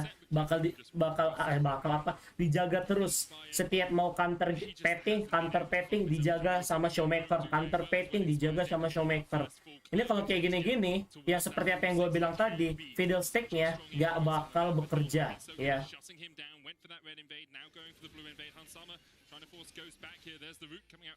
Tapi tunggu dulu, ingat di match hari kemarin, This is also what we were talking about in the draft. Eh, The risk of this fiddle pick is how you can abuse siapa it when kemarin you ya? have this ability to collapse. And Tim. Larson is doing what he can to try and assist, but the moment that they go and assist inspired, look who gets punished on the other side of the map. It's Odo Wang there. Ah, seperti di RNG kemarin. RNG jungle-nya itu pettingnya dimakan semua sama PSG. Nah, tapi ketika jungle-nya kalah di petting, lihat apa yang terjadi di mid game, dibantai. Jadi revenge is success gitu. Jadi ini masih early game ya guys, sabar. Kita lihat Fiddlestick-nya. Fiddlestick-nya main sabar atau gimana? Tapi masalahnya adalah topnya sudah kalah. Grave tidak ada dealer damage, jadi nggak bisa ngebantu. Itu yang kita lihat di tim ini yang menurut gue ya guys ya. Tim fight menentukan. Berarti antara war di Dragon Lane atau war di bagian top lane. Tapi masih bisa sih, itu masih juga beda 3.000 doang. Betul. Bangke gue di TOC Al. Luciannya masih bisa nge-carry. Seharusnya ya, seharusnya. Masih bisa banget. Cuman Jacknya harus di shutdown ini, nggak bisa dibiarin itu. Iya. Grave hati-hati, oh, hampir aja. So many points of pressure on the map right now that Rogue just don't have any answers, and a lot of it comes off the back of Khan getting this solo kill. And I think that as a player, Khan, there have been a lot of question marks around him. And particularly, he didn't have the strongest season. He did have a very strong playoffs, in my opinion. And I think that many people say that Damwon is weaker because what Noguri was to that team. Coba aja tuh guys ya, kalau misalnya ada di Wall Rift nanti pakai Grave Baron, coba lawan pakai Jax. Ya, coba aja.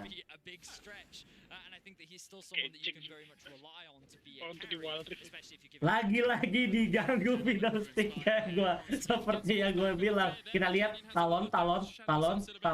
Megang-megang kepala ya. Wah, sayang banget Showmaker terlambat. Gagal counter pettingnya ya guys ya. Si Odoame udah pegang kepala, iya, udah penting. Cok, bangsat lah, udah 2-0 gua early game kalah, Jax lagi anjing gitu.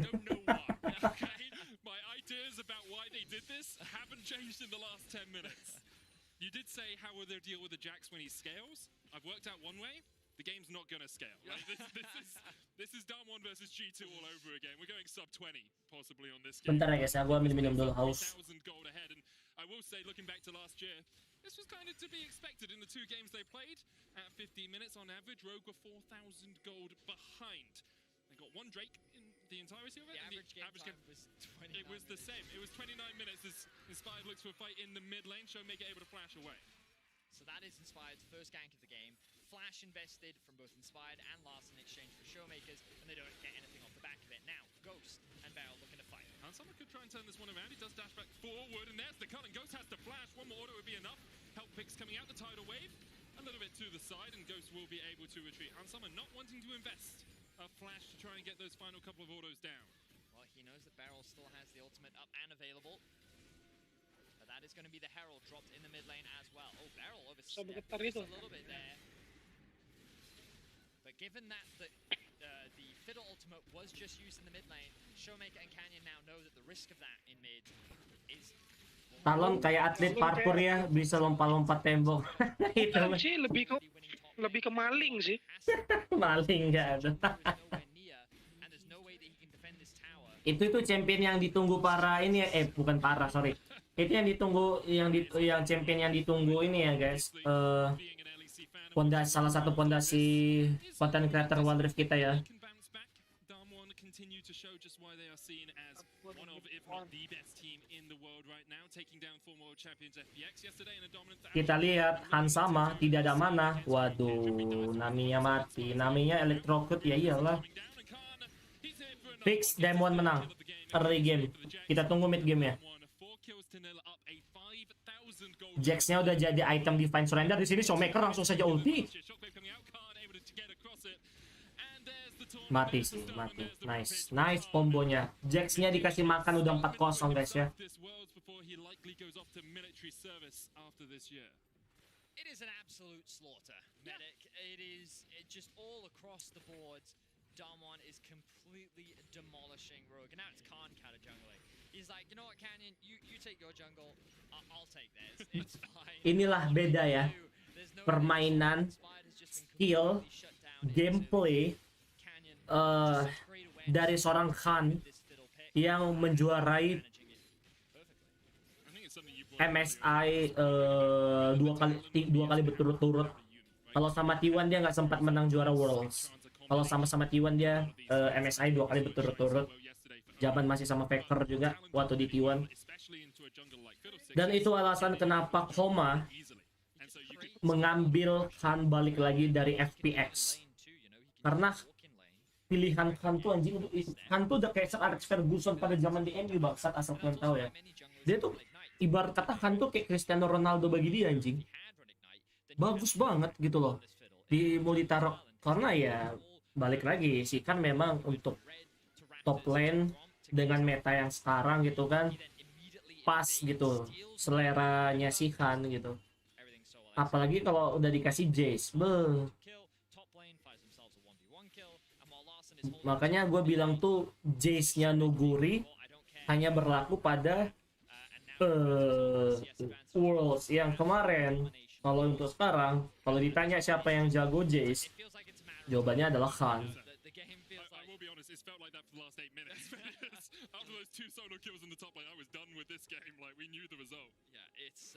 It's tough, obviously, you know, because you want to try and give reasons as to the way in which they can come back into this game. Video sticknya. Hampir. Menit berapa ya? Hah? Menit berapa? 14.50. Udah ketinggalan. Ya apa-apa, dicepatkan aja masalah. Kali 2 aja. Enggak, elunya ketinggalan.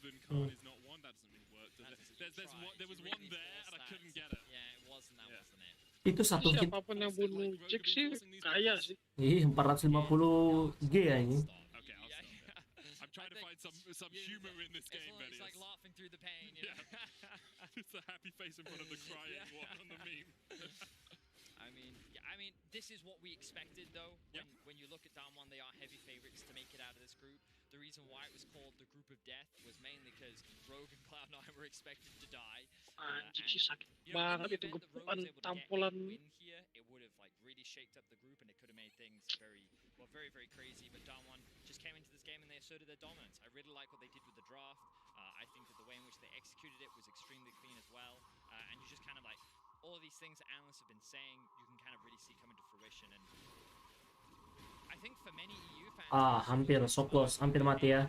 He was our regular season MVP. He was someone that's touted as being a very smart jungler. And Canyon's just put him in the dirt, right? The way in which he's moved through the jungle, his pathing, the way in which he's been able to play around it, and also the way in which Damwon used the early game to get early information on what Inspired wanted to do, so that they could then shut it down and adapt his path accordingly. Just goes to show how well Damwon operate as an entire unit and how well they do enable their jungler to best set him up for success. Because of that early game, they are now 6,000 gold ahead. Inspired looking to come down here, gets the fear off. Showmaker tunjukkan. Aduh. Mati sama parkour. Oh enggak.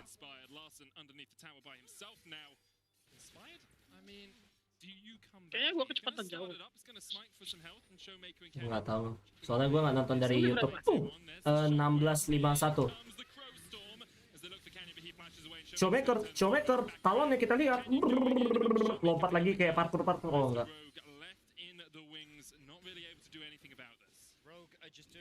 Bener di Twitch. Enggak. Gue nonton di apa? Biar aman di situsnya langsung. LoL Esport. Iya.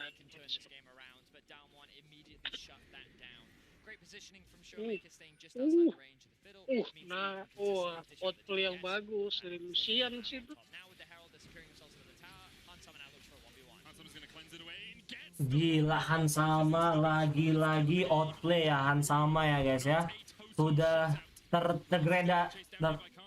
terrekomendasi anjir pemain Cina yang satu ini di nggak mati dong Jacknya. Itulah.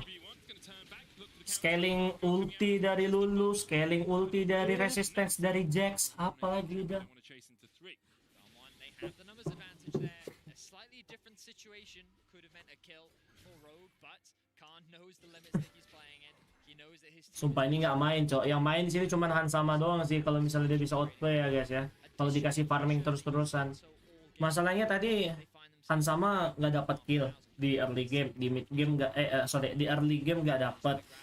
Belum jadi item mythicalnya, Blue Essence Rivernya terlambat jadi. Itu beda-beda cerita kalau misalnya si Hansama dapat kill pertama di early game tadi, minimal mythicalnya udah jadi, tapi di menit ke-20 ini Essence Rivernya udah jadi duluan sebelum ini menit sekarang ini, guys ya. Kalau kita lihat dari rune-nya, oh ini kita lihat Lucian outplay melawan Aphelios. Gale. Itulah gunanya cleanse di League of Legends PC. Spell yang bisa mematahkan semua spell, dan spell yang bisa mematahkan sisi atau root.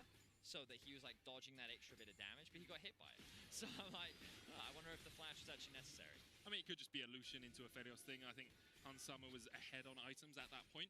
Well, also he's gone Kraken Slayer. Yeah. So you have that third hit too, and with the press the attack proc too.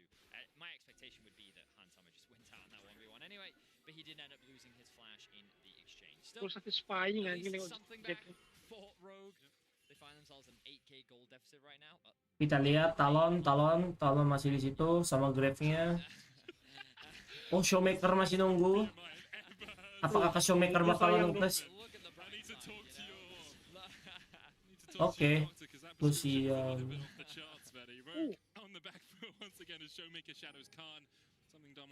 Ini Lucian udah sakit.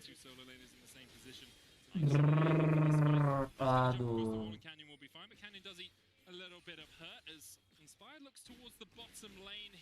Ini Jax-nya udah fokus push tower aja sih, guys ya. Iya, udah nge-split. Udah nge-split banget. Dan Hansama berhasil mendapatkan mid laner-nya, Lucian-nya. Yang gua agak bingungkannya di sini, guys ya. Oh, Showmaker. Yang gua bingungkannya di sini adalah, guys ya, si Larsen ya. Biasanya dia tuh kalau ngelawan Ryze, dia biasanya itu pakai TF. Yang gua lihat dari tadi itu TF itu dia ngelawan Ryze itu pakai Lucian. Nah, makanya yang gue bingungkan tadi, yang sesuai dengan prediksi casternya, wah, Lanson bakal use the Lucian mid lane. Dan nyatanya si Luciannya ditaruh di bagian Hansama. Nah, makanya itu tadi di para caster yang bingung, kenapa Lanson yang tadinya bisa melawan Ryze pakai Lucian di mid, kenapa memilih Orianna. Nah, inilah akhirnya yang membuat sedikit kebingungan gitu. Tapi balik lagi ya, guys ya, itu adalah dapurnya tim e-sportnya masing-masing. Mereka punya rencana masing-masing. Kita hanya bisa menilai dan melihat permainan mereka gitu. Berhasil atau tidaknya itu hasil menentukan.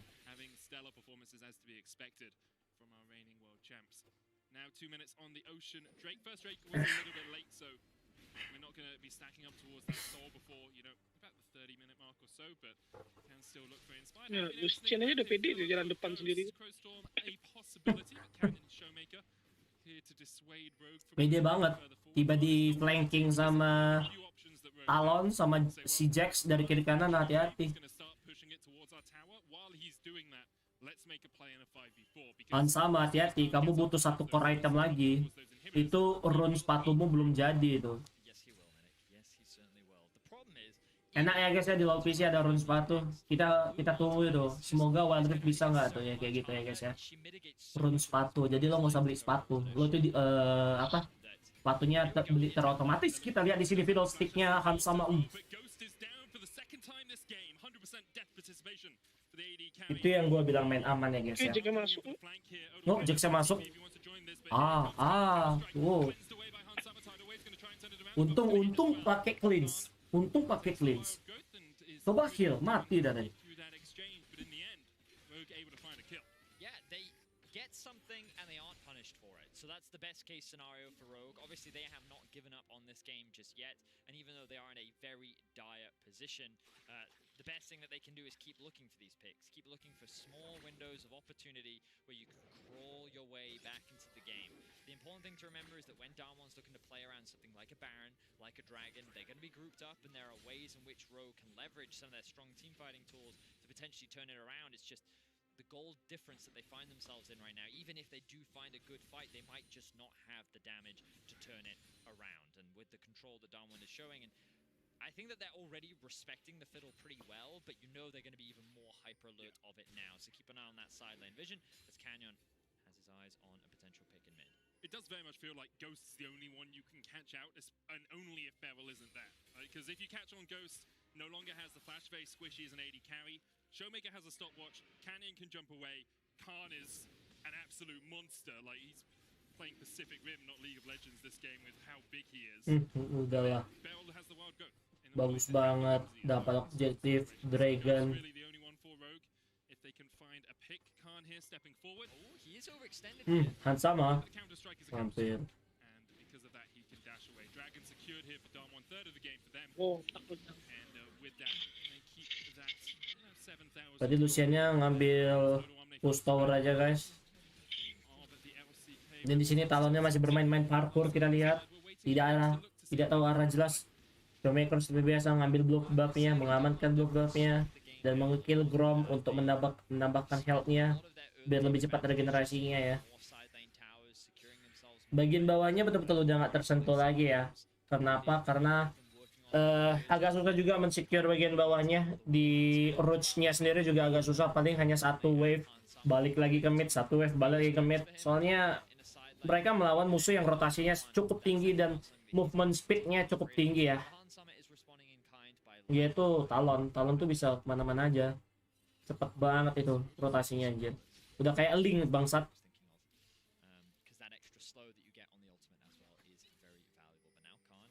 Tuh di flanking, apa kata di flanking dari kanan kiri kanan. Iya Hansama, iya Hansama. Masih tangkap.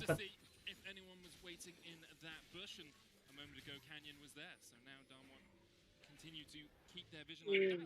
Actually, just above to the red side jungle is pretty strong, and Hansama can look for Beryl here, who has to flash away, has the wild goat still. The slow.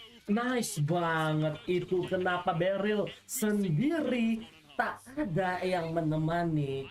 Aduh. Wah, kalau kayak gini bahaya nih Deka kalau ngasih Hansama kayak gini, Cok. They're not going to start the Baron. There's no way that they will start the Baron. But it's just a matter of time that they're buying themselves. Itulah alasan kenapa Lucian di ban. Doesn't have stopwatch. He realizes that Canyon could be waiting there. He's found him. That's like he puts.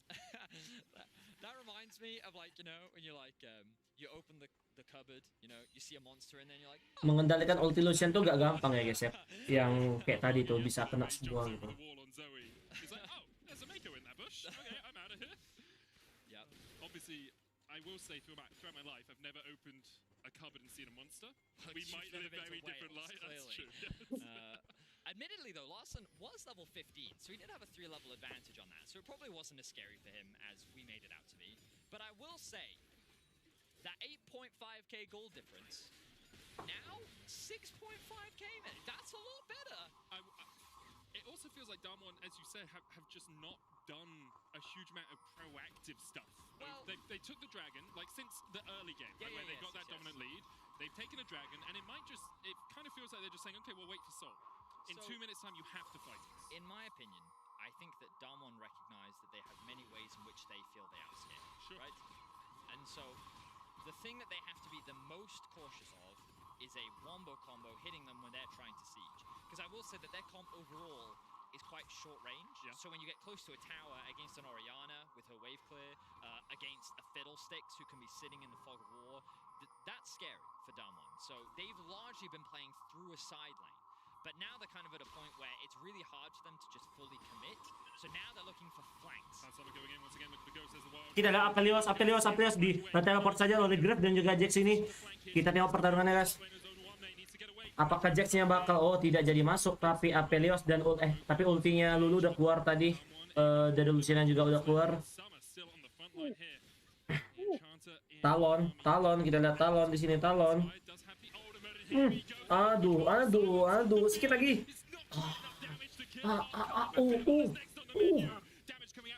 Udah susah. Jax-nya nggak ada badan. Rise. Fiddlestick-nya kayak bangsat.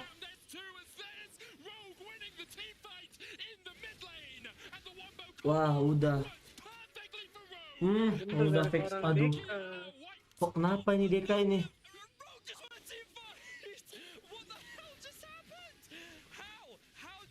Showmaker udah menghela napas tadi sedikit, guys. Kenapa ini? Ada apa ini? Ada apa, Cok?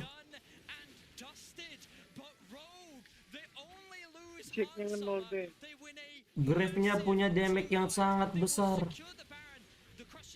Yang tadinya kalah melawan Jax di bagian top lane.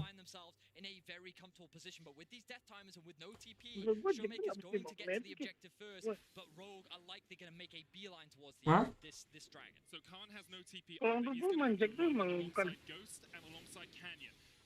The dragon has been started up, it's gone. You have to feel it's gone before Rogue can even get there. 4,000 HP on it, they're on their way. Gimana guys? Waduh, Deka guys. Ayo, ini belum late game. Late game bentar lagi masuk late game. Kita lihat apakah bakal terbanyak kesalahan-kesalahan yang dilakukan oleh si Fan ataupun dari Lulunya lagi. Barrelnya udah mati duluan, jadi nggak ada nge-support mereka dan kecepatan banget itu. Aduh, fiddlestick-nya makan terus. Let's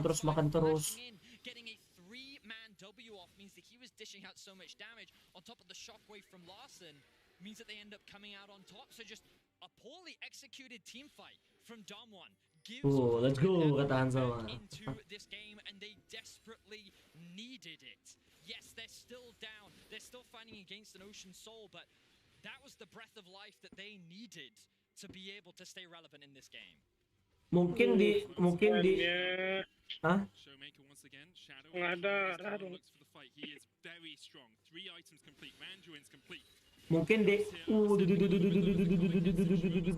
Mungkin Deka menangnya di top lane ya guys ya, tapi di Roots ingat strong pick-nya yang menjadi carry ya, jadi susah juga walaupun lo udah menang di bagian top lane-nya, tapi support strong pick-nya lo jadi ini sama wae gitu maksud gua.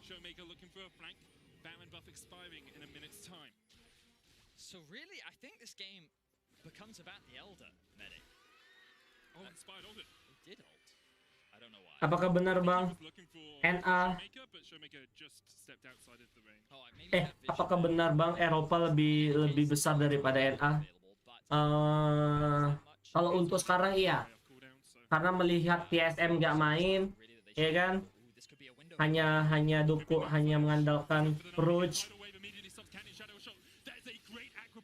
Ini Deka udah nggak mau apalagi nih, mau ya emang 5 terus. Iya harus 5-5, nggak bisa farming lagi Cok, susah. Ini Amerika, soalnya Amerika tuh butuh team fight. Kan, tunggu kan.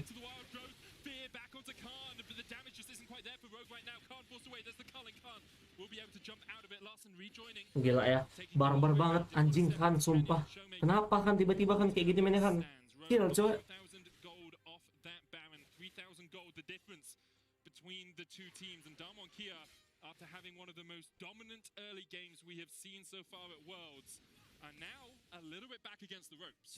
Showmaker, hati-hati Showmaker itu ada ulti si Grave-nya. Oke, main aman ya guys ya, daripada mati. It still feels like Rogue are really far behind, and that's because they are. I mean, yeah, it's an ocean soul, so that's like 5k gold worth of stats plus the gold lead. But Hansama, what a game from him, right? Like, and obviously it's a situation. Minimal kasih satu aja gitu, Aphelios-nya, biar mengacak-ngacak bisa sih, menurut gua. He was 3-1. Dan yang gua agak bingungkannya kenapa tadi Lulunya ngambil rune protector ya. Setidaknya kalau misalnya pun Aerie masih cukup memungkinkan kalau misalnya itu mereka butuh help. Infinity Edge before the Elder Drake, there's a real possibility that we can win this. But the question is, there it is. So 4 items. So Hansama is the guy who Critical got AP, because in the last fight, critical Dawn AP. committed everything to killing him, and then the rest of Rogue ended up clearing out. But I say that the Void Staff now being completed on Larson, level 17 for him, 16 for Hansama, 17 for Odoamne. With yes, he only has 2 items, but he should be more relevant than he was. And even in the last team fight, he did the most damage out of everyone on Rogue. So this game that felt done, dusted. We had written it off, Medic. We thought, okay, Damwon performing just like they had been. They weren't able to leverage this huge goal lead that they had to break into the base of Rogue, and Rogue found pick after pick after pick. And it's ADC-nya lagi. followed Rogue they who have found themselves in multiple gold leads. They are Rogue time, you know. But Odoamne said yesterday that the memes should die, and perhaps they can prove it today. It's still a close game, but that's it. We've got a close game now. This game is going to be decided, in my opinion, by the Elder, but the Baron... Ayo hati-hati ya guys ya. Pick off dari dari fiddlesticknya udah lumayan sakit juga itu. Udah ada satu item core.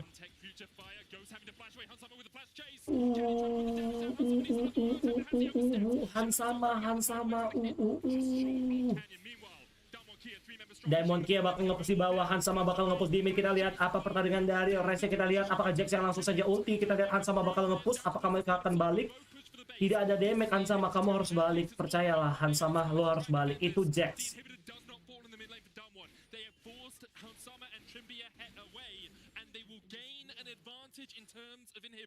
The biggest thing here for Damwon is that they still Hampir mati cok si Apeliosnya. of Hansama's summoner spells. So Damwon are just sitting pretty right now. With the Elder spawning in 25 seconds. Yes, Lawson will have the teleport. Itu beda cerita kalau misalnya si Luciannya pakai ini ya, mythical itemnya Gale Force ya guys ya. In time, Beda cerita kalau Luciannya pakai Gale Force. Jadi kalau pakai Gale Force tadi serangan terakhir itu si Apeliosnya mati tuh. finally broke into the base. They were able to trade Hansama's aggression for something in exchange. And now look, a lot of Oke, mereka masih mencari barrel di mana? Canyon salah. Hampir.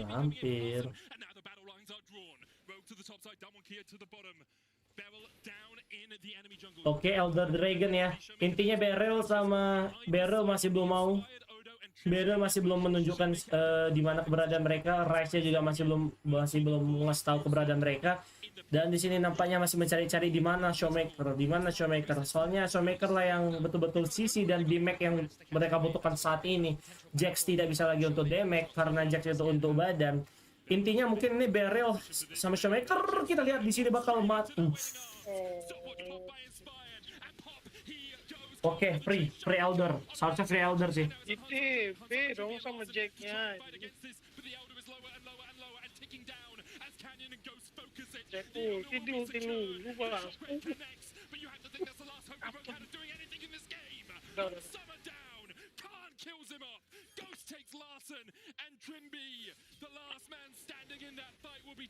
Udah jangan main-main anjing. Udah menang, Cok.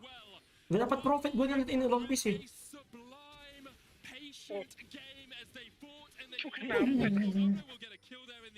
Banget anjing. Udah menang guys, please BK menang. Demon. Hansama udah nggak ada. Please, itu hanya grave. Bisa dong. Wah, Jack-nya sih anjing sih. Jack-nya status paling banget yang bangsat. Bisa dong. Masuk ke ball. Showmaker. Nah, yes. Nice. Masuk ke fonten. Gila, tebal banget Jax-nya. the positioning from Showmaker in that Gila guys ya. was perfect because as you rightly said, Mereka nggak salah, dari rootnya juga salah. Sorry, rootnya nggak salah. Mereka terus nyari-nyari Showmaker-nya kemana kan. we've been backdoored before. I have to go back to base. Congrats buat Demon Kia, voting bakal gue tutup. Dan kita lihat Demon 95%, luar biasa kalian ya.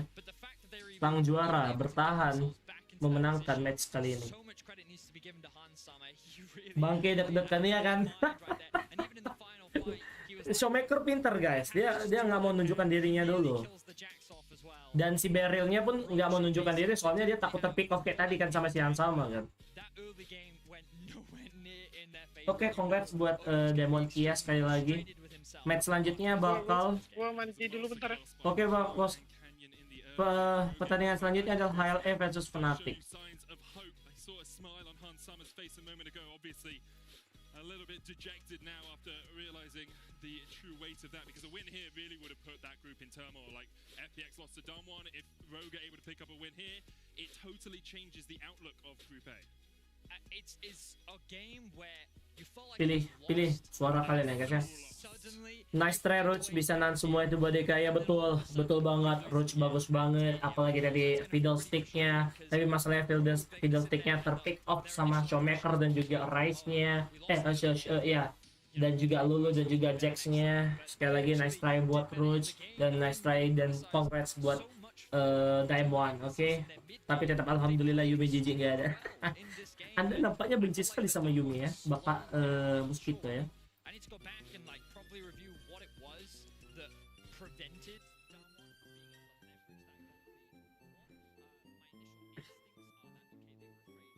Oke, gimana keputusan kalian guys ya? Waduh, ini gua lihat nih awal-awal nih udah Fnatic yang menang nih polling nih. Apakah kalian tidak percaya sama HLE guys? Ingat guys, HLE itu menang lawan PSG loh.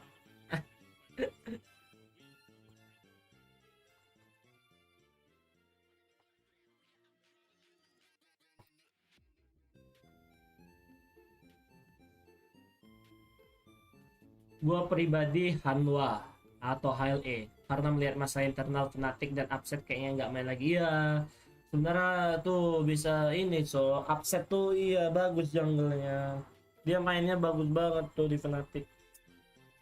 Tapi nggak tahu ya kalau misalnya Buipo jungle upset kok upset pula jungle. Kalau misalnya nanti Buipo bisa mainnya outplay, kita siapa nggak tahu kan. Kalau Buipo mainnya outplay bisa jadi memenangkan match.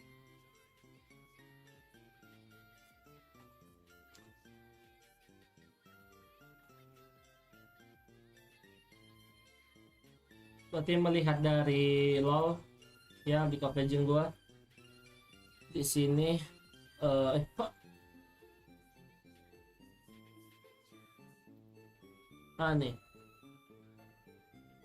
nih kok HLE versus Fnatic, HLE versus ini HLE versus PSG.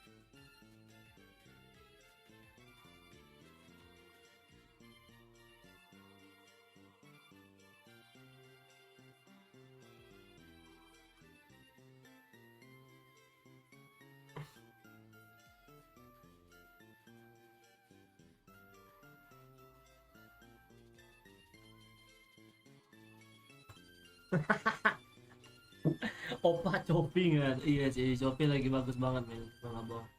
Coffee lagi bagus banget men.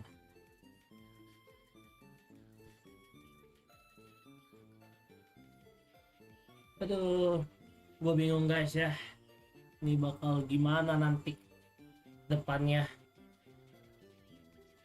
Terakhir tuh tanggal 17 ya. Berarti tanggal 17 ya. Oh ya, by the way, gini, gua mohon maaf banget ya, bukan kenapa. Nanti gua kasih tahu juga di cap community. Quarter, gua nggak bisa menemani kalian setiap hari nonton ya guys ya. Jadi misalnya quarter nih, ya. Ini misalnya quarter. Jadi quarter itu 1, 2, 3, 4, 5 enggak. Gua akan milih aja mohon maaf banget sekali lagi buat teman-teman kalian. Dan gua rasa pun di BO1 nih ya, BO1 nih ya, untuk untuk untuk sampai tanggal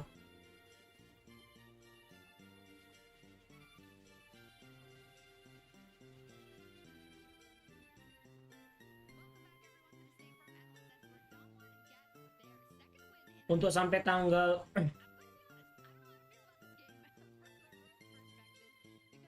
besok gua nggak bisa live nobar ya, karena ada sesuatu. Mungkin gua bakal antara pokoknya tanggal 2 hari ini gua nggak bisa ngajak kalian nobar guys ya. Sorry banget. Tanggal 13-nya gue pasti bakal live Wild Rift. Tanggal 14-nya gue ada lupa ada sesuatu, atau gue kalau misalnya nggak jadi pergi gue bakal live Wild Rift. Dan tanggal 15, jadi gini. Gue bakal live World Nobar lagi pada tanggal 15. Tetap ya. Gue bakal nobar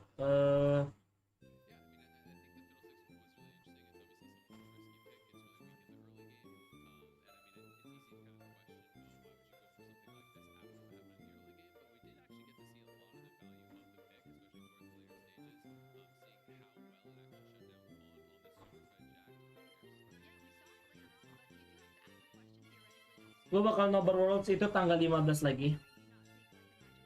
16 ini 15, 16, 17 gue nggak tahu.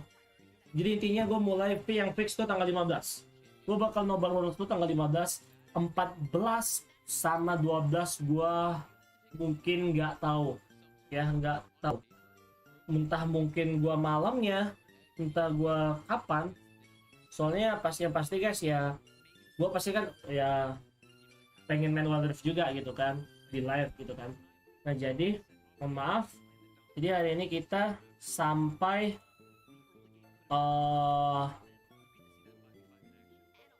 kalau misalnya gua sanggup ya, misalnya nih kalau gua sanggup sampai habis ya, sampai habis. Cuman kalau gua nanti pengen main Wild Rift sampai FPX versus Cloud9, gimana guys? Setuju nggak? Ya, kalau misalnya gua sanggup sampai habis, ini nanti jam sampai habis. Kalau enggak Cloud9 versus FPX, oke.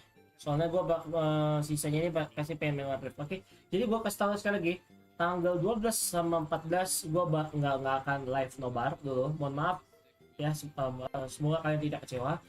Yang pasti tanggal 15 gua bakal nobar. Oke. Jadi ganti-gantian, pelan-pelan gitu. Soalnya masih banyak game yang harus gue tamatkan lagi gitu. Oke teman-teman ya, mohon maaf sekali lagi, mohon dimaklumi ya. Terima kasih.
Ya setidaknya gue nanti pas tanggal 15 tuh Iwan bisa comeback ya guys ya, semoga doain aja.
Kalau sibuk nggak apa-apa bang.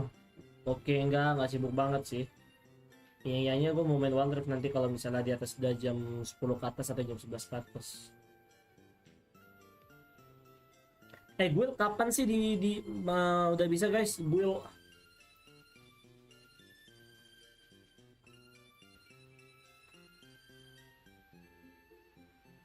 nggak tahu gue kapan. Patch terbaru nggak tahu.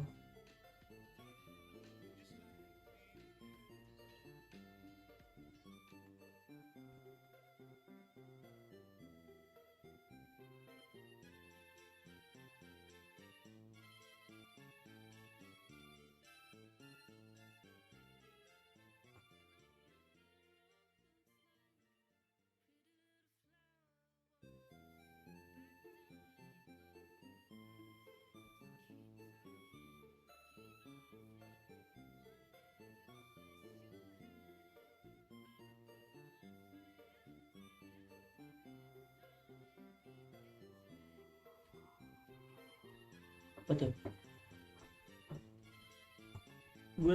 Gue bisa pas sudah patch 2.5 tanggal 15 besok. No, 15 ya.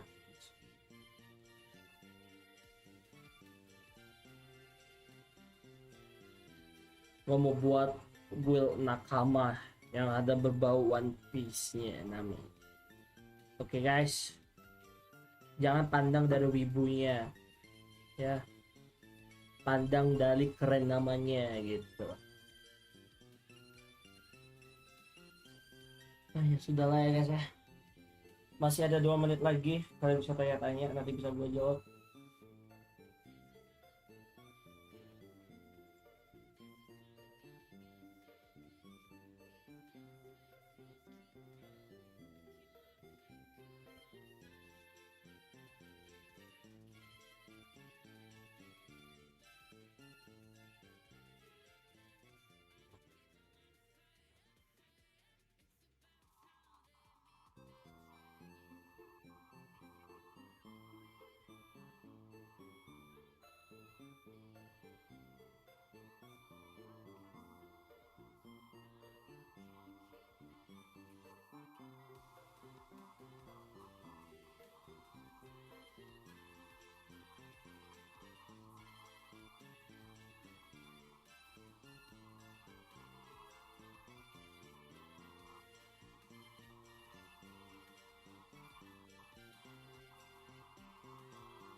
Gue lagi bingung anjir.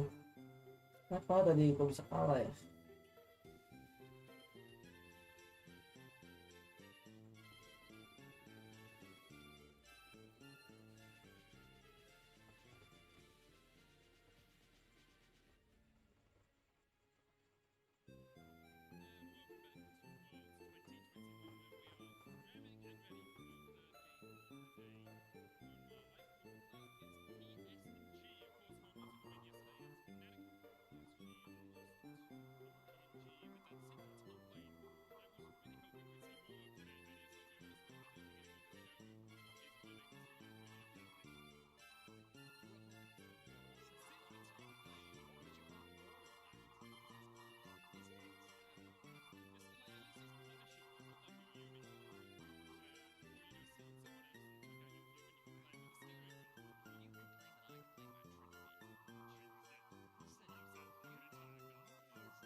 Wadir aja dulu main Aram WKWK HLE pasti menang. Gak usah guys, pokoknya sampai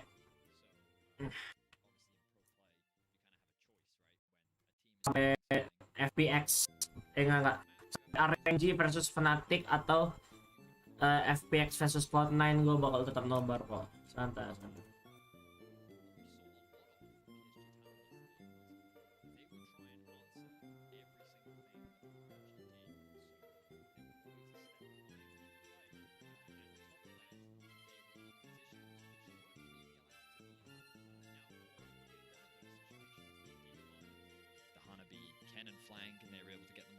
ultimate, and like in that situation it worked, but then they couldn't really turn that around into a big game win.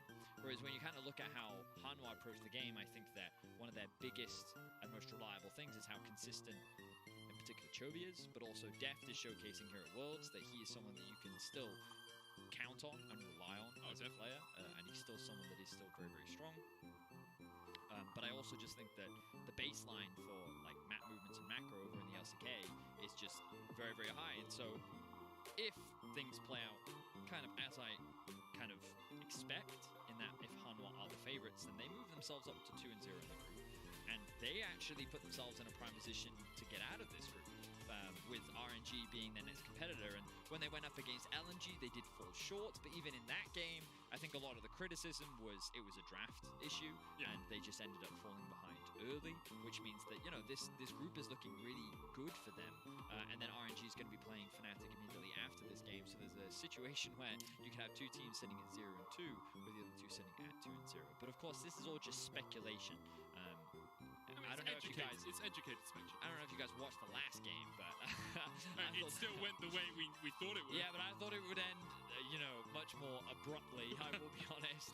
And that is the glory of Worlds. You have teams that, yes, not all of them are the best in the world, but all of them are very good. You don't qualify for Worlds being a weak team. You have to either win your domestic league, or you have to be one of the best in your domestic league, and that is no easy feat, I promise you. So, for sure, you always guarantee interesting games, and while right now I kind of expect Hanwha to be the favorites based on what we've seen from them lihat play-ins and on PSG atau HLE. PSG, they struggled at the start of MSI, and then they were able to ramp up, and they progressively got better as the tournament went on. And the same thing may happen here. We are, of course, only on day 2, and for those that are new to the World Championship, miracles have happened before. A lot of them, like, there have been... Europe is kind of like a little bit famous, Fnatic in particular, where they went like 0-4, and then they still got out of groups. There was also the situation with Fnatic going 0-3 in 2015 Worlds, and there are many situations at the World Championship where, especially between week 1 and week 2, and even from day to day, teams evolve, teams change, and teams get better so quickly because of the ever-changing meta and because of the skill of these players. So Worlds is always a really exciting time, and it's often very difficult to predict. I think I mean I agree with you, and like at Worlds we have seen many upsets. You look back to the Kaboom days, Albus Nox making it out of the group, taking wins against EDG, right? Like That's another good one. often you do see a few of these upsets across the board, but coming into this game, I think Hanwha should be pretty heavy favourites. I actually think they should be pretty heavy favourites to make it out of this group as well, just because Fnatic, of course, have upset who've had to sub out, so Bean is subbing in, and they look like they're struggling a little bit as a team. PSG have the macro issues that you discussed already, and RNG, I think, will end up at the top of the group overall. I mean, it's what I love is I have so many people tweeting at me. They're being like, Pedius, Fnatic week 2. Yeah, it's like, yeah, you know what? Yeah, it doesn't matter who's on that roster. Fnatic week 2 is for sure thing. And as we were just discussing, teams change a lot in a very short space of time because they all really want to achieve a lot. They all want to represent their regions very well. Yep. And it matters for a lot of these teams. And sometimes what happens is your successes at the beginning of group can bite you because you don't recognize some of your weaknesses. Very true. And so if you rest on your laurels and if you're not keeping up with the pace that is the World Championship, sometimes it can come back to it. But for the time being, Hanwha sit with a 1-0 record after their very dominant victory against Fnatic yesterday, and coming into this matchup, as we already talked about, they definitely feel like the favorites. But we'll see what Halo Indomie seleraku, halo. table. Halo. They are definitely no slouch. Semoga Nia enjoy ya with the game. He's a bit of a historic player, is that the right Yeah. words? Storied player is the word that I actually wanted. Been playing competitive league for 8 years. Yeah, all the way back with Germania Bears, Yup. World Season 3. Yeah. It's a long time ago. Of course, I mean, Actually- Def was around the year after that. Went to Season 4 Worlds. A lot of oldies in this game. Yeah, I mean, also some newbies, Morgan, never been to Worlds before this. Willow, never been to Worlds before this. Vista, never been to Worlds before this. Already cut their teeth in Plains, now looking to... Every single PSG player, though, has been to at least, well, I think it's 2 international competitions. You are very correct, Freddie. Because I think the lowest one is their jungler, who has only been to 1 MSI and 1 Worlds. Yep. And then the rest have got multiple appearances. So the experience on this roster is actually kind of ridiculous. Mampir subrek malek terus seri ya bang. Let's see if their experience Bang can terus pay off. pamit. Oke, thank you Indomie seleraku. Yes, Terima sir. kasih. Actually put behind quite a lot in the early game. Whippo had a very strong start on the Graves, was able to put Willow pretty much in the dirt in the first few minutes of the game. I think he was at 8 CS at minute 4 or something, but they fought back incredibly well to end up picking up the win, and a lot of that off the back of Chovy and of Deft. And Yeah. Vista's hooks as well. Well, I also think that yesterday in particular, because Adam roamed out of lane so much as well, Morgan was given a free laning Very phase, true. and he got a bunch of plates too. And the game was overall just very straightforward for Hanwha. They were always first to the play, they executed well, and all Chovy was looking for was one knockup, either from a flay or from a kick from Willa. And that's what Kobe and I were joking about yesterday, because even though Willa was put so far behind, basically he would just get into the fight, kick, and then immediately the Yeah, ultimate job's would come done, out. right? Yeah, and then all Chovy needed to communicate was who he wanted kicked, and then he would do the rest, right? So Willa ended up coming out and dominating at the end of that game. Oh, and this play in particular was also really impressive. So he actually charges, I think it's only 1 stack of his Q. Yeah, so he gets 1 stack of his Q off the Raptors, then uses it to close the gap, and then this is where he gets a 2nd stack, and then he gets the knock-up onto the backline. Mechanically, Chovy is rather good at League of Legends. Yeah, you could say that. I mean, he did miss Adam with that one, though, so...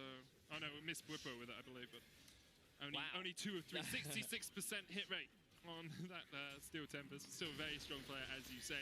Fnatic continue to try and fight. They thrust their head face first into the enemy team, and that's kind of what they do, but Hanwha Life just too strong in these coordinated team fights, and with the power that Morgan had with the Slicing Maelstrom, as you say, and then Deft on a Felius became very difficult for Fnatic to be able to do anything. Yep, Chovy good. 40 CS! plus 40. So I posted a tweet saying like Trophy's incredible. He had like plus 37.6 CSD at 15 after Plains, and that was higher than the only other 4 positive mid laners at Plains combined. Right. People said, oh, it's just totally skewed by the fact they played against Beyond, which it was 100%. Like he played into a Kled mid who was miles behind. It's gone up since he's played in the group stage. It's now plus 40.4. Yeah, but have you looked at his KDA? Oh, the actual true, yeah. stat that matters. He's died Medic. once, so Come he doesn't on. have an infinite KDA anymore. Def na pa yung It ato makes kali me bang laugh because in the early days of League, KDA was a stat that the community took very seriously. Yeah. I mean, especially in your solo queue games, right? It's the first thing people point to. Like when they know who to report, KDA is the stat they go to when looking for the person that needs to be reported as a result of their loss. But these days, I feel like that the community don't even look at KDA anymore. No. You know, like they've been conditioned over the years to recognize that KDA is a nice stat, but not really one that's super informative. Yeah, we really only look at it if it's big. It's like, oh, he's got 100 KDA. Yeah. It's like, that's really cool.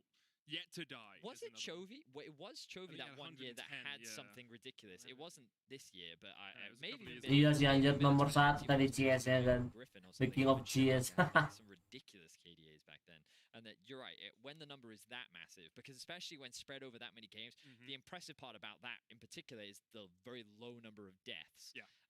Because it's Like usually it's 0 or 1, because as soon as you start getting to 2 deaths, you're halving it. Yeah, right? exactly. So that once you're in, generally when you're in double-digit KDA values, you're already doing pretty well. Yeah. As a support, most of the time it's just DA for me. Getting kills is frowned upon, so it's like, oh yeah. It's not frowned upon, Medic. It's just that no one really trusts you to do much with kills. You know, it's like if I had a choice between relying on Medic to carry my League of Legends game or a Goldfish, I'm just saying that I would probably put a little bit more money into the Goldfish. Yeah, I trust you more than me as well. I mean, I could see myself as a Goldfish. Okay, this conversation's gone in a very strange Well, tangent. okay, as guys, you can see, there's it's a a slight delay. peripheral There's a issue. delay. Okay, so We'll get it sorted as soon as we can. While League officials investigate the this is peripheral issue on stage, let's head over to the cast. Good job, Goldfish. The cost? You mean analyst desk?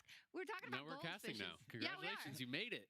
Yeah. Oh, finally. You know, I have to wait for something to break every single time.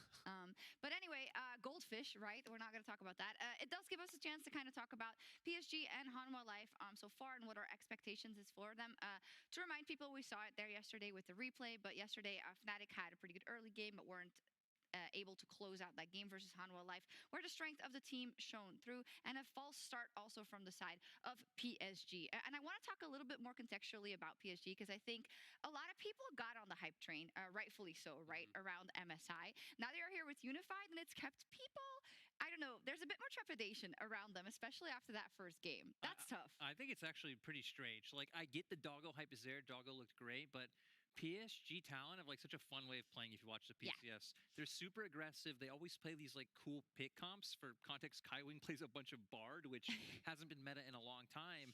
And if you're like the type of fan or person who wants to see a lot of aggression, PSG might be the most aggressive team at this tournament. Yeah, I mean, it is really interesting. Like, I was personally of the opinion, even at MSI, that they were better with Doggo. So, like, yes, there was a sub, and yes, they had to kind of like learn and change and adapt. But Doggo is such a talent, and I do think he stood out really from Beyond a lot at Worlds. So. I do think that they're kind of somewhat of a weaker version. Yeah, we'll see. Indeed, I had a chance to speak to some of the management of PSG. I dropped them an email. They were kind enough to reply to some of my questions, and they said actually, well, we think that in the long term, we should be more stable from the bot side out, because this is what we always were designed to play with. He did. Yes, go ahead. Oh, no, I was just going to follow up. I didn't mean to interrupt you, but, How dare you? It's really interesting because, this year they actually were really close with Beyond in playoffs. They actually lost them. They went undefeated in regular season, but then they lost to Beyond in the upper bracket. They came back to the finals and they beat them, but both were 3-2 series. And it was really interesting because I was kind of reading and listening to some interviews about this, and Beyond was really crediting the fact that like Doggo had actually played on PSG and how good this team was with their practice and their preparation and some of the strategies and the ways that they played the game, and really kind of crediting them for the improvements in Beyond and thus kind of like making the region stronger. So I know that there are pretty high expectations for PSG coming into this.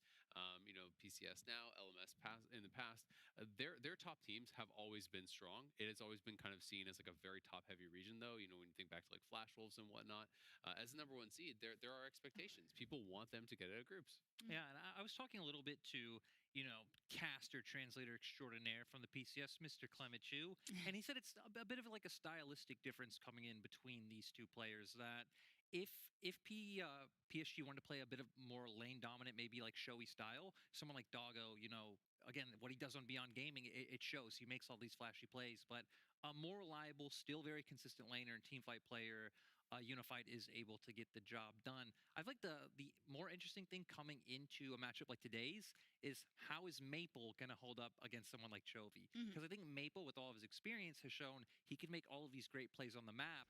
But I definitely think the lower level he has to play against in PCS compared to someone like Chovy can be a deal breaker. That's actually a great point. Absolutely. I mean, but to be honest, it's like you can't even just say like PCS versus Chovy. It's literally everyone versus Chovy because like he's the best laner in the world. Yeah, right? He just is, and arguably at any position, like he's just absurdly good in lane. So I think it's such a different challenge for anyone coming in.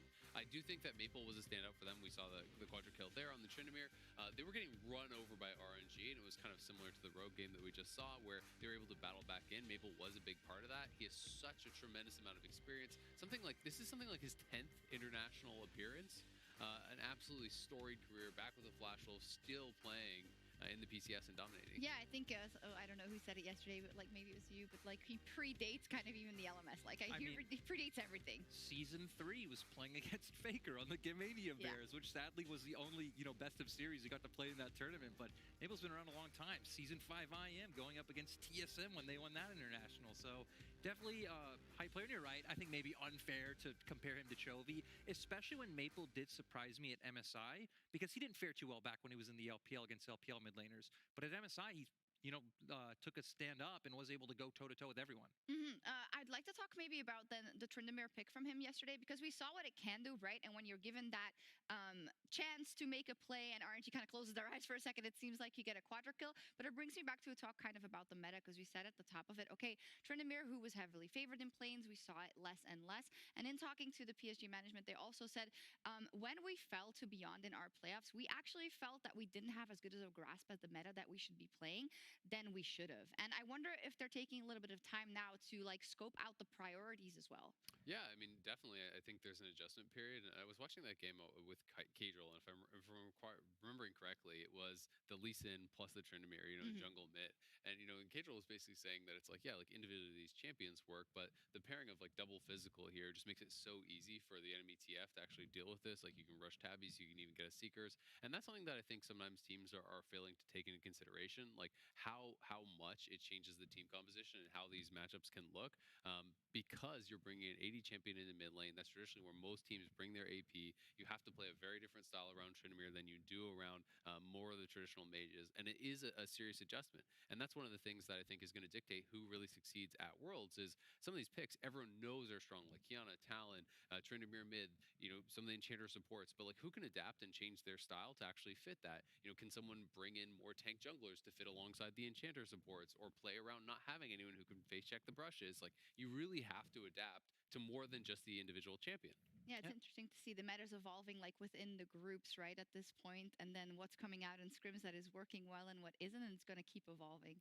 I think the interesting thing about like the meta talk and especially the Tryndamere for them specifically is also seeing like the answers that come out against certain picks, because now we've seen two ways played against the Tryndamere that I think are pretty successful.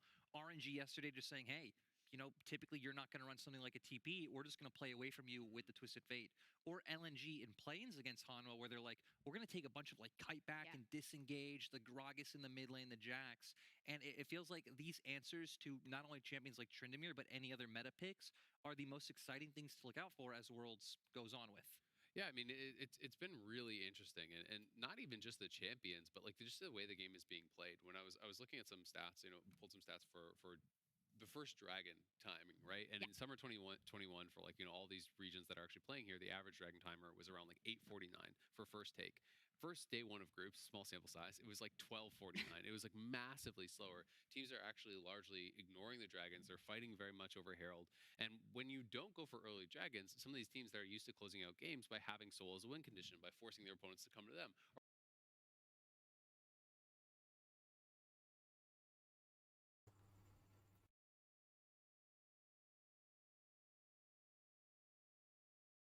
Aduh.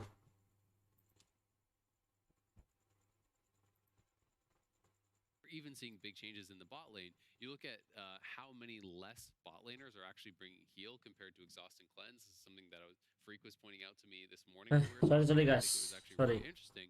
There was no big change on exhaust that actually preempted this. People have actually just now realized how valuable it is in a lot of these dueling situations, especially if you are going to bring in assassins or some of these backline divers in.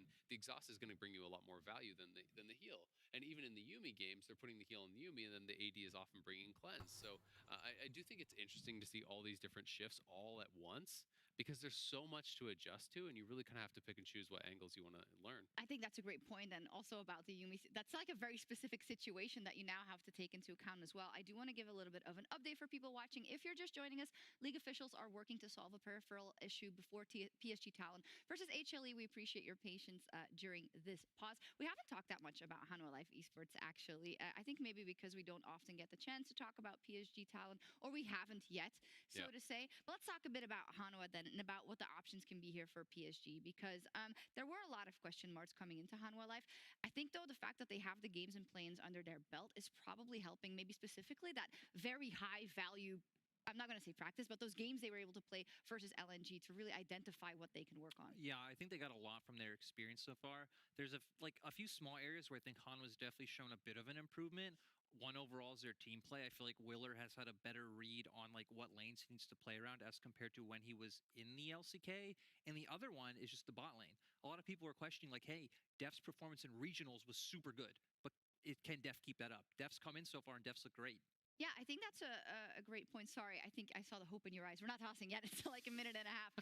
But I like where this conversation is going, because you do look at it from, if you look from a holistic perspective to Hanwha, you think, okay, maybe the top side in Morgan specifically wasn't faring that well, but that bot lane side should be very, very strong. And then for me, Chovy, of course, is always regarded very strong. But Willer yesterday, after the way he got smacked around in that early game, the absolute presence of mind to stay in that game and actually play it out and bring it back for your team was, to me, extremely impressive. I can't remember if he ended the game with no deaths or not, but I still remember the fact that he's like down like 60 CS, but he's like 4-0 and whatever is like, then you're like, how does this happen? Like, how have you been able to recover so well, play around the laners that you needed to, and be able to pick up that game after that disastrous early game? And I think that was actually really important, because, I mean, they have such clear strengths, right? Like, everyone's going to point to Chovy, especially his laning phase. Everyone's going to point to Def. Like, it's the team is about these guys and how they play around them. It's why they play towards bot side. I mean, Morgan had like a legendarily bad laning phase, and Willer really was not playing that well. But I mean, if your jungler can step up, you have more to work with. You have more of an ability to maybe snowball Chovy to get him into an even better position, because he's going to create individual advantages for himself. But when you're going against the top teams in this tournament, it's not going to be enough, because people are going to come in with specific game plans, just like we saw LNG's coach talking about in play-ins. They came in with a specific strategy to actually allow the first big Tryndamere for Chovy and play champions that could peel and knock it back, like the Gragas specifically was mentioned.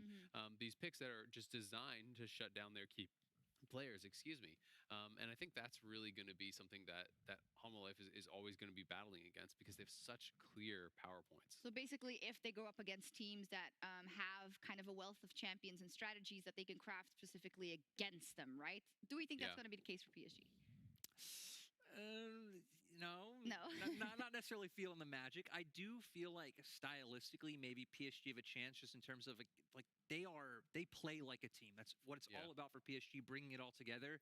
But I think in terms of like maybe a special draft or strategy, PSG pretty much played the same all spell on. No, I'm kidding. Yeah, I mean, I actually think that this is definitely a winnable game for PSG. Like, I think that they are the better team. I think that Hanwha clearly has better individual pieces. Obviously, Chovy is going to be the main question, but I do think that it's like they're not in a Chovy's team is not an amazing team, right? Like Hanwha Life is not an amazing team.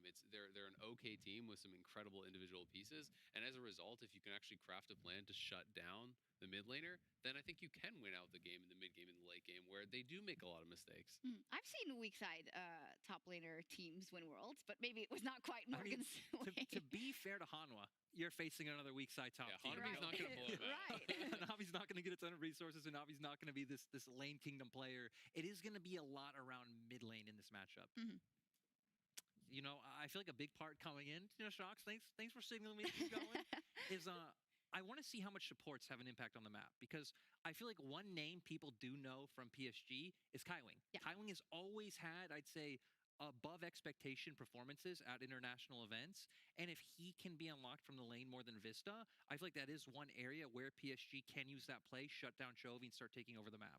Yeah, absolutely. And I mean, how he works with River, because River was such a standout, you know, in the PCS. He was one of those junglers that was basically able to do everything.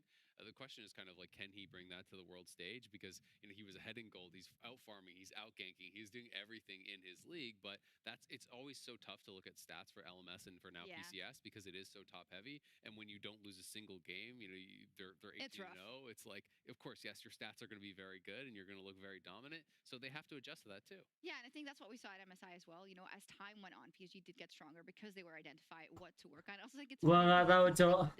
Jangan kan digigit klet anjing, udah digigit genar ini. not in the lobby yet, but yeah. I mean, I think it's really interesting because, you know, from like my pro gaming background and from all the pros that Are you I a literal world champion? Oh no! From all the people that I talk about, I'm not gonna bring that up. I did.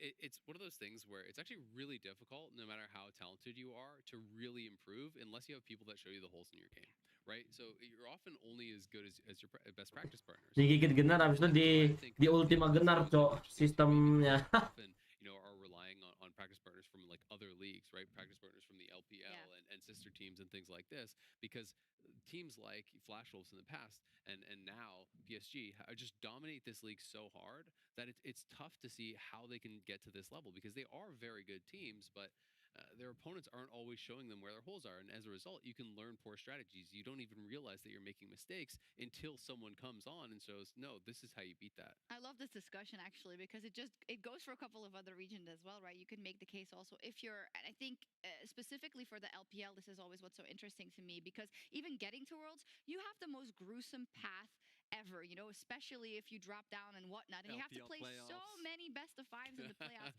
and so many best of fives in the regionals, that it is no wonder that every single one of their representatives is usually quite strong to very strong. Yeah, absolutely. And I mean, there's so many good practice partners. There's so many different play styles that you can learn from and pull from, different ideas of how to play the game, how to learn the game. And this is why Worlds is so interesting, and why groups to me is always the most exciting time, is because it's all about adaptations. How much can you learn now? Because a lot of the homework that they've done for the rest of the year, yes, it helps. It is your foundation, but it's not going to get you through this whole event, right? There's going to be new play styles. There's going to be new metas that are developing throughout the tournament, and you have got to be able to adapt, find what works for you, and implement it all within a really, really quick time against the best teams in the world. Yeah, I feel like this discussion overall, right, even just shows, I love the mention of LPL, and especially what you just hit on, Azale, of like, not only how many series you have to run, but how many like different styles of teams you need to play against. You look at every LPL team, they're completely different compared to maybe like a one-horse region or two-horse region like PCS, where there isn't really any different styles to play from, because everyone's like, wow, this team is so dominant, let's just try and emulate everything they do. Definitely so.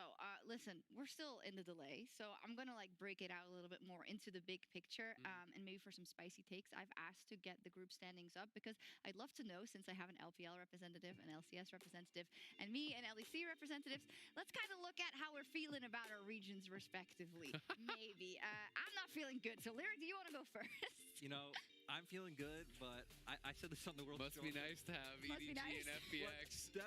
That's the funny thing about me. Feeling good too. The funny thing about me as the LPL rep is I'm feeling good about RNG. I predicted in the World's Draw Show, I predicted RNG to win Worlds. Like, I'm feeling really good about this team. Yeah, your third seed, only one MSI. Exactly. Already LPL champions this year. You know what? I actually Ini kalau misalnya pertandingan PSG versus RE nggak kelarnya lama, coy. Ya udahlah, gua sampai ini aja ya, sampai RNG versus Fnatic ya guys ya. year Mohon as maaf well. semuanya. You could say, okay, they were punched in the gut during the playoffs. And for LPL Lyric, how much do you read into that in terms of have they regressed? So I think RNG have this one problem, and it's the opposite of a lot of other teams. That is, sometimes they read the meta perfectly. And if you're RNG, you can't do that. You got to look at your pieces. You got to look at Cryan. Sometimes the play is not to come in and play whatever the meta champions are. RNG have always done best when they adapt to what's meta and then go back to what they know. That's why we saw them first pick Twisted Fate yesterday, because it's like, on this one style, I truly believe RNG can beat anybody. Yeah. I mean, one of the things that I'm always kind of frustrated with teams is when they fail to identify what their players' strengths are, right? Like, it's okay to have a player who can only play tanks. It doesn't mean that you only play the one meta tank that everyone else is playing. Like, I wish people would look deeper within the style of champion that they are best at, right? If you're a tank top laner, there's still tons of champions that are, situationally really powerful. Malphite is a great counter pick into ADs. Maybe you can't blind it, but you could use something like the Ornn or the Scion more as the blind pick. You can even bring out things like Mundo or Maokai into some of the AP matchups. There are like situational picks that can work really well, and I think that people just sometimes aren't like willing to do it. Hang on. Oh, I think we're in picks and bans. Go ahead, casters. Take it away, Shocks. Ben pick. So anyway, Thank you very much, Shocks. We are into picks and bans, as you say. Let's jump on into it. Obviously, apologies. Okay, guys. We had to make sure everything was sorted on the stage. Akhirnya Ben pick juga. As we jump on into this one, Belius, PSG on the blue side. Irelia, no real surprise. Irelia sejauh. Let's see if things like the Trinidad are also removed from PSG. We know that Chovy and Maple are both quite happy to pick this one out. So we are going to see the Talia removed. We have seen this Talia ban. Apelios harus diambil dev, kalau nggak misport. Nggak, kalau nggak gitu. Misporton diambil dev harusnya. Tapi kalau misalnya Apelios langsung di ban atau Yumi yang di ban di PSG, gua nggak tahu. Showcasing that, hey, we don't want to have to play against this. And things like Lee Sin still up and available. Thinking about other power picks, Yumi still up and available. Graves, not really been a high priority ban, but has been quite a common blind pick. Sure. Perhaps either of these teams want to remove them. And Lucian and MF. Lucian. We haven't cast an MF game today yet, have we? Kalau dari HLA nggak nge-ban Yumi, berarti apakah Yumi bakal dipakai oleh PSG? And then we had Aphelios into Lucian. Yeah. So, yeah, day 2 already. A bit of a surprise and change in priority as teams have. Oke, mengamankan bagian top lane-nya dulu. That Lee Sin ban that we're pretty consistently seeing on the red side. Be locked in. Your favorite support champion in the game, Medic. Yumi, it just seems to be, is really strong right now. So it was funny because when I was talking to teams about it coming into the tournament, Apakah Apelios stres Yumi is really strong. atau ngambil jungle-nya dulu? Olaf. And I was like, okay, so I found out what those AD carries were. But then now Yumi's being paired with any and all Apelios. Full drive lane. Nope, I've changed my mind. Yumi's just really, really strong. And it's funny because Yumi Draven was something that Kedra and I were discussing a lot coming into the tournament ban. Like, it's probably going to be quite good because you pair a like weak laner in the form of Yumi with a strong laner in the form of Draven, and Draven can just kind of do a lot of the heavy lifting while Yumi then just acts as that support. Sure. So the fact that they're denying that, I do wonder if that is directed towards Camille. side of the map. In any case, we are going to get to see. Malam bang, kagak ke-ban kah videonya? Alhamdulillah, tetap enggak. Alhamdulillah enggak. Alhamdulillah. Semoga dua malam ini enggak ya guys ya. Alhamdulillah tidak. Terima kasih doa-doanya. Looks like PSG are erring towards a Jhin down towards the bottom. Not something you usually see teamed up with a Yumi, as you say. You usually want something that's, wants to chase a little bit more, has slightly more DPS. But even the MF, I would have expected that to come out instead. But it seems that the Jhin, we've already seen it once today, rising in priority just a little bit. And the LeBlanc gonna round out for Maple. This will give Chovy the ability to counterpick, which is definitely a good thing for Chovy. But I think that PSG also recognized that. Well, actually, I think that they did have options here to be able to pick something into the Camille, but they will still have that later on into the draft. As you imagine now, the Jarvan is going to be locked in the jungle. So when we kind of look at what HLE have got for themselves, they do have options to play around both top and bot side of the map. I think the great thing about Camille, though, is depending on the matchup, is you don't actually have to invest resources into Guys, bentar guys ya, mau ambil air minum. by her own right. Whereas Whereas Draven, I think it's in your best interest to try and get those stacks cashed in as soon as you can. Get the Draven snowballing and kind of get him already ahead in the game. So wouldn't be surprised to see Hanwha Life play a little bit more towards the bot side of the map, but admittedly, that's not typically how they play. Yeah. When speaking to the LCK casters, they were telling me a lot about how, like, in playoffs, when they started playing through bot was actually when they started to find a lot more success. So perhaps we will get to see that in this game. Obviously, Draven a little bit easier to cash in on these days because of the execution damage on the ultimate. That happened a couple of patches ago. Means that you can stack up that adoration just a little bit easier and get that gold a little bit more simply. Olaf and Twisted Fate removed in this second phase. Looks like PSG don't really want to see Chovy all around the map, but Rise still available for him if he wants to go towards that. Still has the option to influence the rest of Summoner's Rift from the mid lane. Thinking about what other junglers might also be available for PSG. Kiana, Xin, Talon, all up and ready to go for River, should he want to. We have seen Viego just disappear this tournament, and obviously coming into the World Championship, he was like the most played for everyone. Yep. But he did receive some pretty significant nerfs over the last few patches, and has clearly kind of been moved to the wayside in favor of champions like the Jarvan. As we now see Chovy gonna grab himself one of his comfort picks in the form of the Azir. So Hanwha Life, they've got a pretty solid teamfight composition. They have the ability to play 1-4. They can also move the Azir off onto the sideline if they want. They can play 1-3-1, but they have very solid wave clear. They have the extra range and disengage tools that are offered with the Azir, and overall it's just kind of like a very solid front-to-back comp. And on the other side, PSG will look towards that Talon Yumi combination that we saw T1 use so well yesterday. Alongside that, towards the top lane into this Camille, currently a Gwen for Hanabi. A lot of mobility on this PSG composition already. I love seeing mobility champions into a Jarvan because, well, the EQ combo can already be quite difficult to land against champions with a dash, but your ultimate then becomes so much harder to add value when you can't really lock anyone down because they can just dash out of it. So high mobility comp here from PSG. They have really strong side laners that will scale very nicely later on to the game. I would say that the biggest problem that they will have is that the composition overall is relatively short range, with LeBlanc really being the biggest exception. Is Vista actually going to get himself the pike as well? So Hanwha Life going for a very heavy kill lane towards the bot side of the map, and we talked about maybe they'll look to play through bot. I really think they're going to look to play through bot. I think they might in this sort of situation with the Pike Draven bot lane, alongside the fact that the Jarvan can get down towards that bot. I mean, I was going to say to you as well, the rest of the map may have a lot of mobility, but PSG's bot lane does not. Jhin, not an incredibly mobile champion. Obviously, he can get some extra move speed out there, but no dashes for him. The Yumi, very easy to lock up if she's sitting on top of that Jhin. And a single EQ combo or a hook from this Pike might be enough to start the snowball rolling for Hanwha Life. I really feel that PSG's composition is very much about trying to attack the side lanes. We already saw it at the beginning of the day from T1, whereas Hanwha Life are looking to try and dominate the bot side of the map. They have pretty strong team fighting tools. I will say that PSG's poke is quite good with things like the LeBlanc, but it's this Gwen that really I'll be keeping my eyes on, because the scaling threat that this Gwen can offer can be monumental. And even, remember, Gwen is immune. It can be problematic for an Azir, because depending on how she spaces and how she uses that W skill, you can't even dodge away from that and then still get on top of the Azir. So can definitely be a lethal threat coming into this game, but we'll see how well PSG can enable their top side. Can they set up Hanabi to be one of the big carries, or will Hanwha Life look to dominate using their Draven Pike 2v2 bot lane?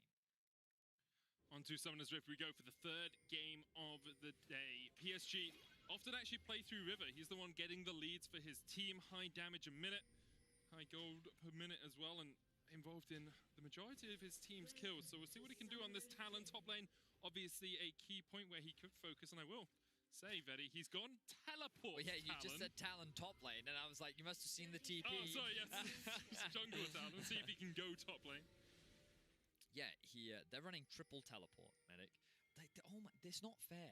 So they've got, so they just like flash, psht, old news. Who needs flash when you can have every other summoner spell, right? you have Exhaust Ignite in the bot lane, you have TP Smite in the jungle, and you have TP Ignite in the top side of the map. If this doesn't speak cross-map mobility, side lanes, I don't know what will. PSG is going to look to find skirmishes, look to attack the map all over the place, and hopefully we get to see a little bit more proactivity in the early game for PSG, because they definitely struggled against RNG yesterday. This has got to be the least flashes ever taken in a Worlds game. I'm not going to ask our stats team to check, because that would be very unfair on them, and they're already overworked.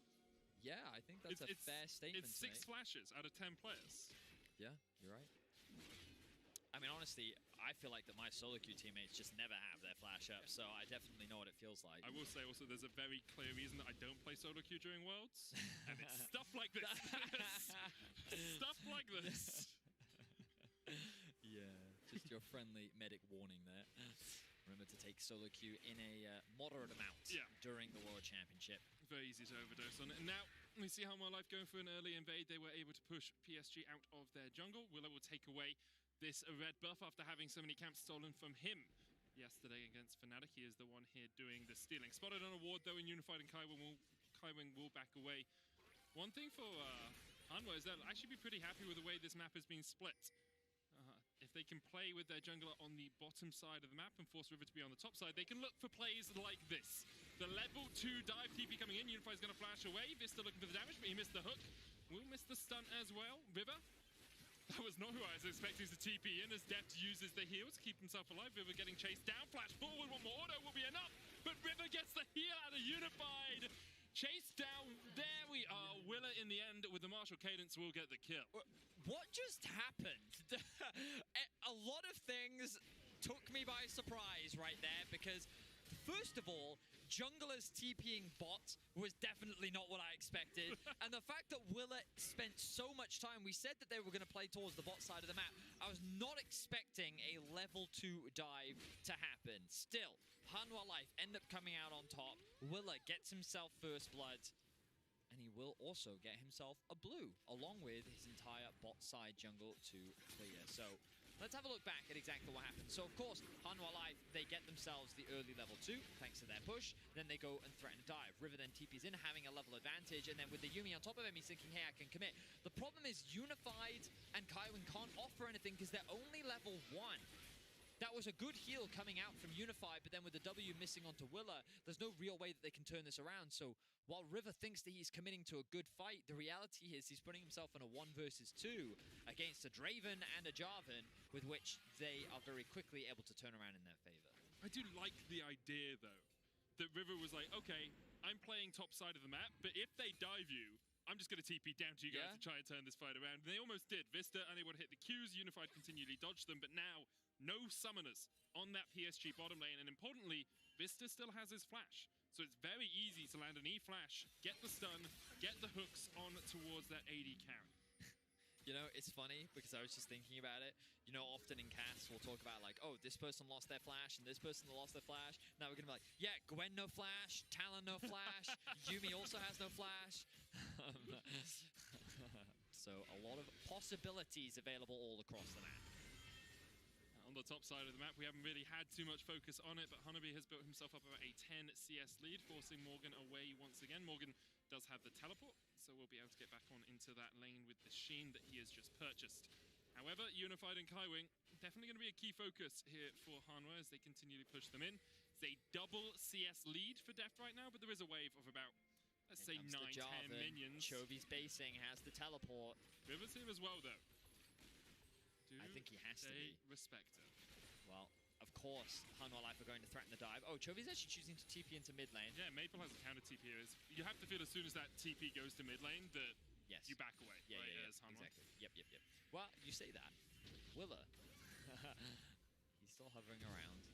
He's just getting some vision, and he's going to disengage off the back of that. So I will say that Willa, the thing about that level 2 play was he spent a lot of time doing very little. Sure. And the moment that the TP came through from River, if they had just disengaged, I think River would have been in a really good spot. Because they then could have considered looking to actually invade Willa, knowing that River had a level advantage. But because of all the shenanigans that happened, Willa didn't actually end up losing that much, even though he spent so much time just hovering bot lane. He was on 7 CS. He didn't camp and a bit. It was kind of fortunate for Willa that he was even able to get that kill, because honestly, it could have ended up in another situation like we saw against Fnatic, where he was put very far behind in the jungle. Now he has gone back and picked up his first blue buff that he has actually secured himself with the game. Maple here with a Kai wing on his shoulder, watching as he trades with Chovy. Vista sitting in the wings as well, looking to see if he can find a catch, but River will spot him out as he steps into this jungle. And Kai wing can just jump onto River. It's what we've seen quite commonly from Yumi's, as you don't spend that much time with your AD carry after the first few levels, and instead you team up with your jungler and see if you can make things happen on those ganks. I feel like no one sticks around with their AD carry anymore. It is just a top-side focused game. We heard Azel talking about it on the analyst desk, where dragons are just being ignored in this day and age, and instead the focus is all on the Herald, and that's because supports are like, bye, and then the AD carries just sit there, they chill, and they farm.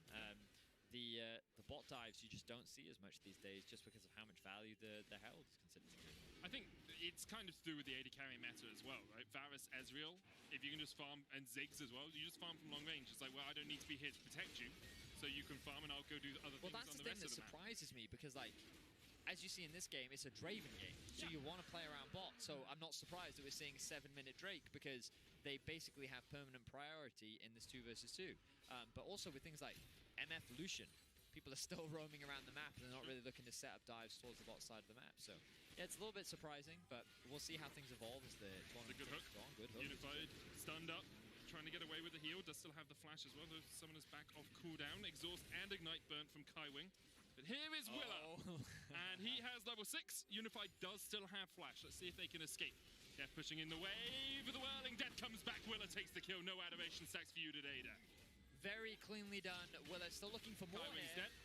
Yes, he is. Double TV's coming out as well, and this could be a 4v2 in the bottom lane, still in favor of Hanwha Life. Morgan, a little bit late to the party, but keeps Hanabi from going in on his teammates. And just relentless aggression towards the bot side of the map. We talked about it in the draft, and it's kind of coming into fruition. From level 2 to level 6, Willa has just been looking for opportunities to dive, and every time Deft has had a stacked wave, Jarvan has been there ready to dive. This is how you play around your Draven. This is how you shut down the opposition bot lane, and Hanwha Life are doing a very good job.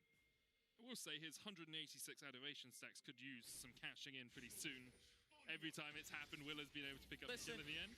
As a jungle aficionado myself, sure. If a jungler's going to invest that much time bot lane, they deserve some of the, you know, some of the money too. Sure, and if the AD carry is giving you the kill, they deserve some of your camps. How it works, right? Well, as you can see, Willa using his ultimate very nicely there. I mean, the dive was just very well set up. Deft and Vista had already gotten a really good trade prior to the dive, so because of how low health Unified and Kai wing were, Willa didn't really have to do a lot. He just showed up, pressed his ult, and he was like, all right, let's take it. Now Vista on the roams, made his way up towards the top side. Let's see if they can get anything off the back of it. Yeah, no flash on Hanabi means this could be a pretty easy fight. Hexagold Maiden coming out. Gwen is immune. Hook misses. Bone Skewer goes wide. Vista not yet level 6. And we'll get the wave shoved in, but because River was on the roam, they didn't want to take that fight any further. Yep. My name is Gwen, and I am immune. that is a 1 versus 3. Now, to Hanabi's credit, he was able to sidestep the hook, and he was able to sidestep the knocker from Willa. So basically, the 2 utility.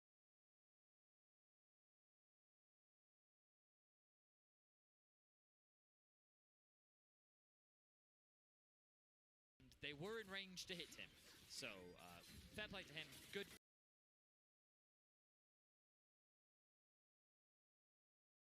And look at this. Top lane. You know, I know that Morgan has received some criticism and a lot of assistance, but just straight up in the 1v1. Gwen. And while his bot lane is getting shut down, they... Hanabi very comfortable on the Gwen as well, was his most... Yes, so no surprises he wanted to bring it out here, but he has range in terms of ACS lead. And of course, Hanwha have been... No doubts about it. Hanabi versus Morgan has been predominantly a 1v1. Sometimes River's gone up there, but Willa has not been anywhere on the bottom side of the map. So Morgan just getting forced back by Hanabi. Look at the CS, right? You can see that while that difference does exist in the top side of the map and the bot side, Deft is an exact. It's a really effective strategy for Hanwha. Invest in Deft, invest in Chovy. You anything in Chovy because he'll just do it himself. As you can see, 140 CS in 11 minutes.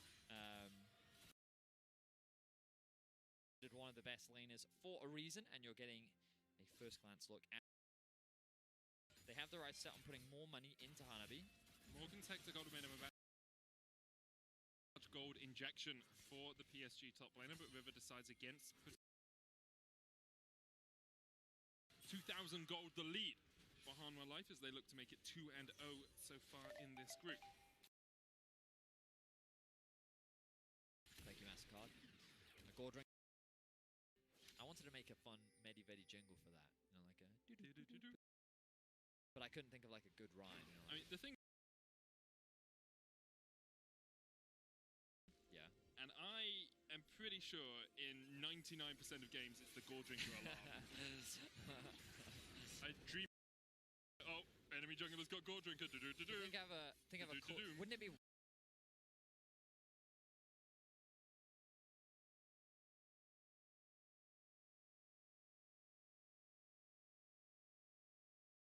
Cute jingle for when it's called Gore Drinker, you know.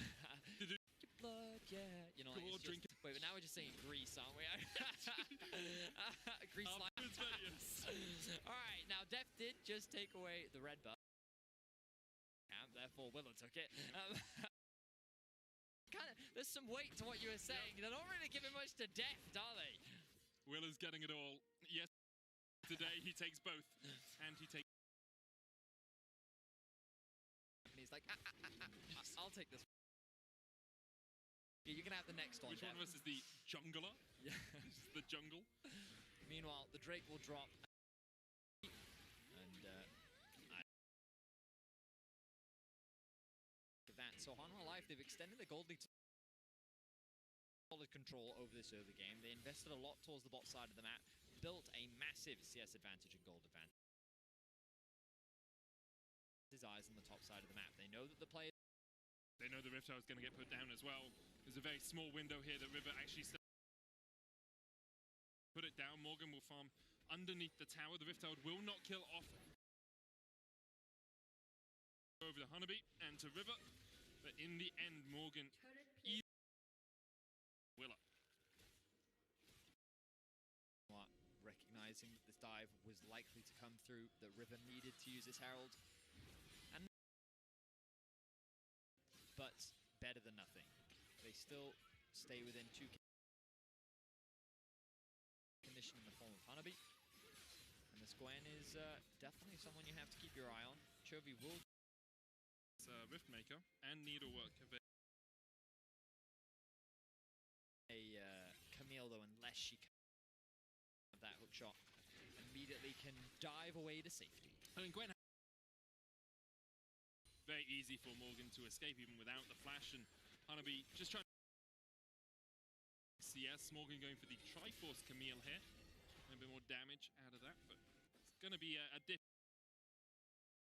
next while, and because of that, he is falling behind with a sizable lead, as has Chovy, who is farming up this at the 14.5-minute mark. Deft as well, sitting at 142. Just about to crest 100. It's just, I don't know where he gets it from, you know? That much farm in the game, Chovy. How are you? Yeah. Always impressive to watch. But I mean, it's also interesting because it's been one of Chovy's criticisms. He's a phenomenal laner, but outside of the lane, right? And it's one of those things where, obviously so far in groups and plans, but it doesn't look like they're going to overcommit anyway. Hanwha Life, they're just going to continue to take their time. Ooh. Everyone has a dash in this game. Literally everyone except the AD carries. Yep. Mobility in this game, I never realized that. True. Who needs flash? When walls mean nothing to you. Dash, you don't need to take that flash for this game. Thanks, man. We need But you don't invite me. Got the dash. Yeah. Is that hosting dash? Let's not. Dracos isn't here, and so you on the stage. Freestyle. Anyway, I mean, it's a bit of a and how Hanwha Life wanted to play very much around the bot side of that, which they've successfully done. PSG done. Hanwha have so much more control around the Drakes because of their bot. Focusing more on the Heralds, which they got, but weren't able to translate that into any towers. No towers have just kind of handshaked. And that's kind of why the cast has gotten a little bit weird. Because right now, there's nothing really spawning in a minute's time. And I think fight for if they wanted to. The problem is, Draven has an item, Unified doesn't. So that might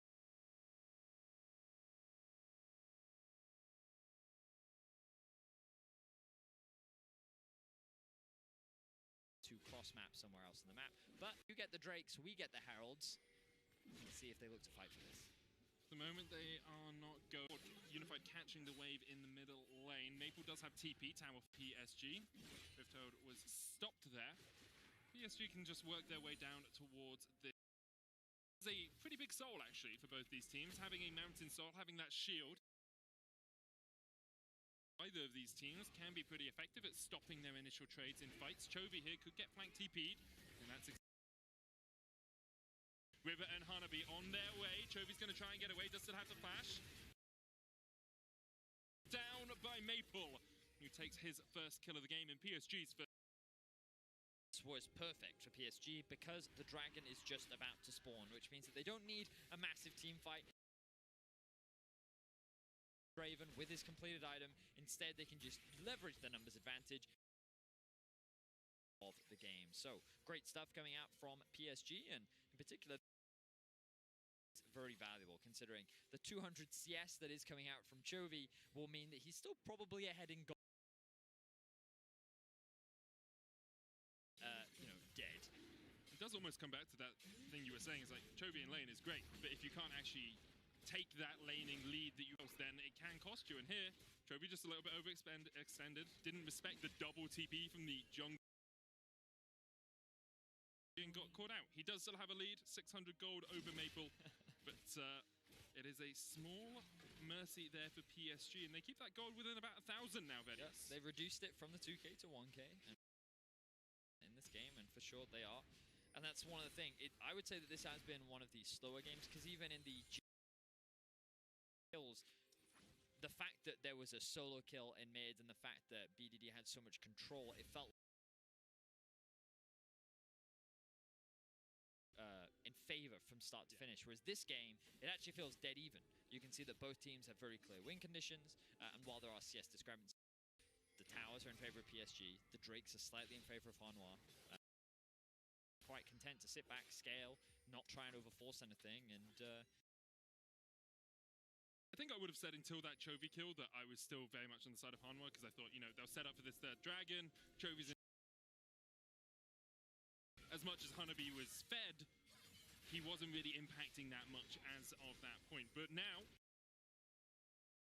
Maple, if he wants to get behind Chovy once again, but Chovy saved both his teleport and his flash on the last play, so should be able to. There's the exhaust final chapter coming out, flash away, but Chovy's still rooted, puts down the Sun Disc, and the Emperor's Divide will keep them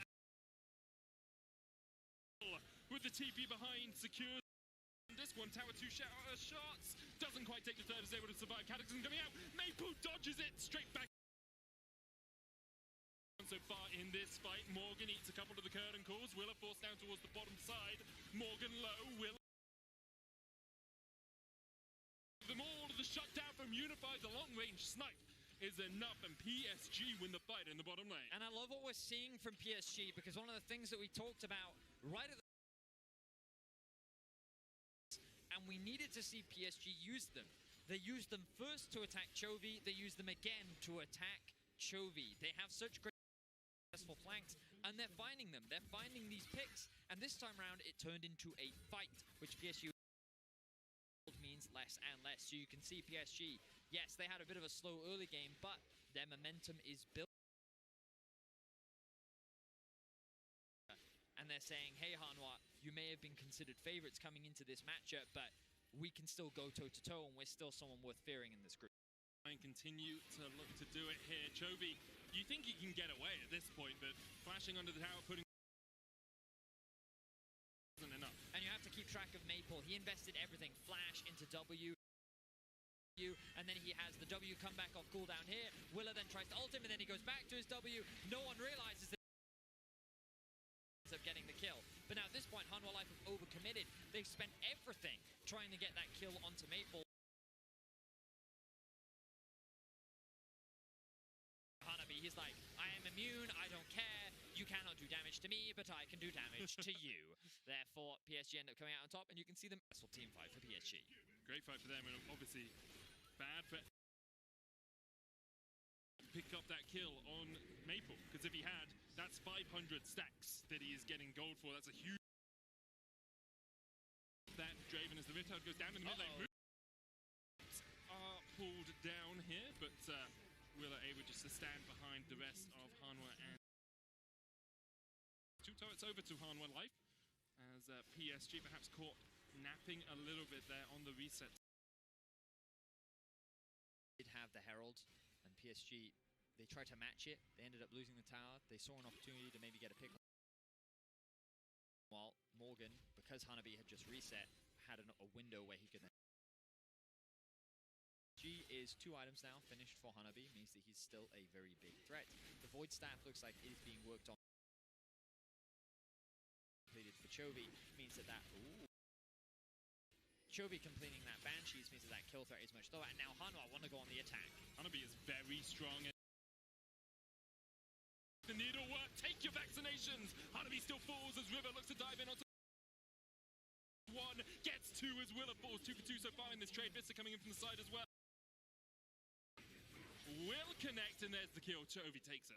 And you can see trying to trade something else on the map. It was a bit of an awkward situation for PSG on the map, because it seemed like Maple and guarantee Hanwha Life another dragon, but no junglers. Final chapter going out there, a bit miscoordinated. Whirling Death user.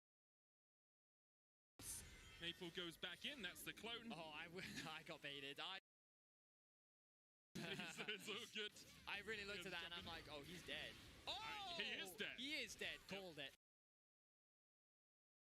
One, and he's... How many stacks did he lose? Oh, we weren't Draven stack counting. I mean, he was at 516. It's hard, I think it's hard, yeah, right? So 256 now? Oh no, only 2. But it's still a huge loss. And Dept had all of his summoners up, so he was not expecting that level of burst to come through. Right, yeah. Is Dragon... Ooh, Vista, I don't know if I agree with it. This is dead, Kaiwing takes it. And now Willa has to run for the hills. It's just, yeah, mistake after... Now on the chase. Willa's going to try and get away, but River's still on the chase with just enough. Gore Drinker will hit him, but there he goes. River now caught under the tower. The creeps are blocking him. Just look for these auto attacks. One more would be enough. Auto attack into the shield, into the heal, and he manages to keep River alive, but not for long enough, and Kaiwing will fall in the end. Death as he finally cashes in. So he didn't quite get the 575 stack. Himself some money, and every Jarvan player has done that. Okay, it's an unlucky mistake. You have perspective of will get my AD carry up here. Earlier, now I've just given them back, and obviously his whole plan was that River would. That's always a strategy. So, Hanwha Life find themselves. Very competitive matchup as PSG continues to make mistakes, and to be fair, when you think about Hanwha Life, the worlds, no, right? Their gauntlet run was quite impressive. I think they were during the regular season. Many eyes were on them, but during the gauntlet, they faltered. And in particular, it was Chovy and Deft that were really turning heads. Is that being the 4th seed from the LCK, they do make these mistakes. they have looked good, sometimes these small mishaps do advantage of them. So it's pretty close between the two teams. A much needed win, I think, for both even, because PSG, they don't want to fall to 0-2 themselves in the group, as we see Morgan into... Yeah, Morgan's dead. But now Hanwha are going to use this window to force the Baron. So Maple has TP. He's going to recall and look for the TP as soon as he can. River and Hanabi half HP, and he's actually going to jump out of the back of the pit here. And that is... Sorry banget ya guys ya, nampaknya di sini ini adalah yang match terakhir. Sorry banget gue nggak bisa ngelanjutin lagi.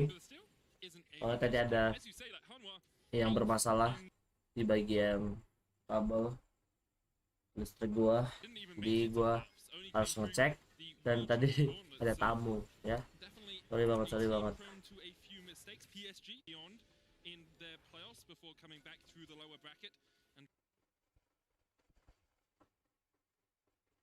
Or 45-game winning streak or something stupid like that during their regular season. I mean, last year PSG absolutely dominated, right? They were far and away one of the...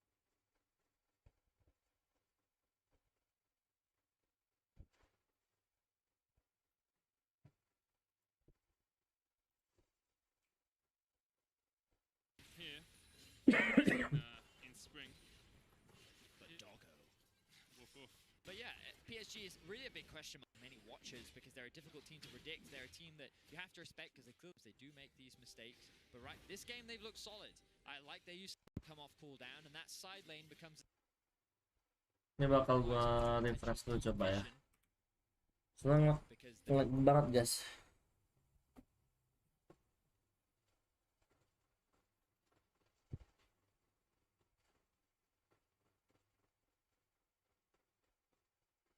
Will just disengage, and at this point after you've reset the Baron you should just fully disengage. All you wanted was the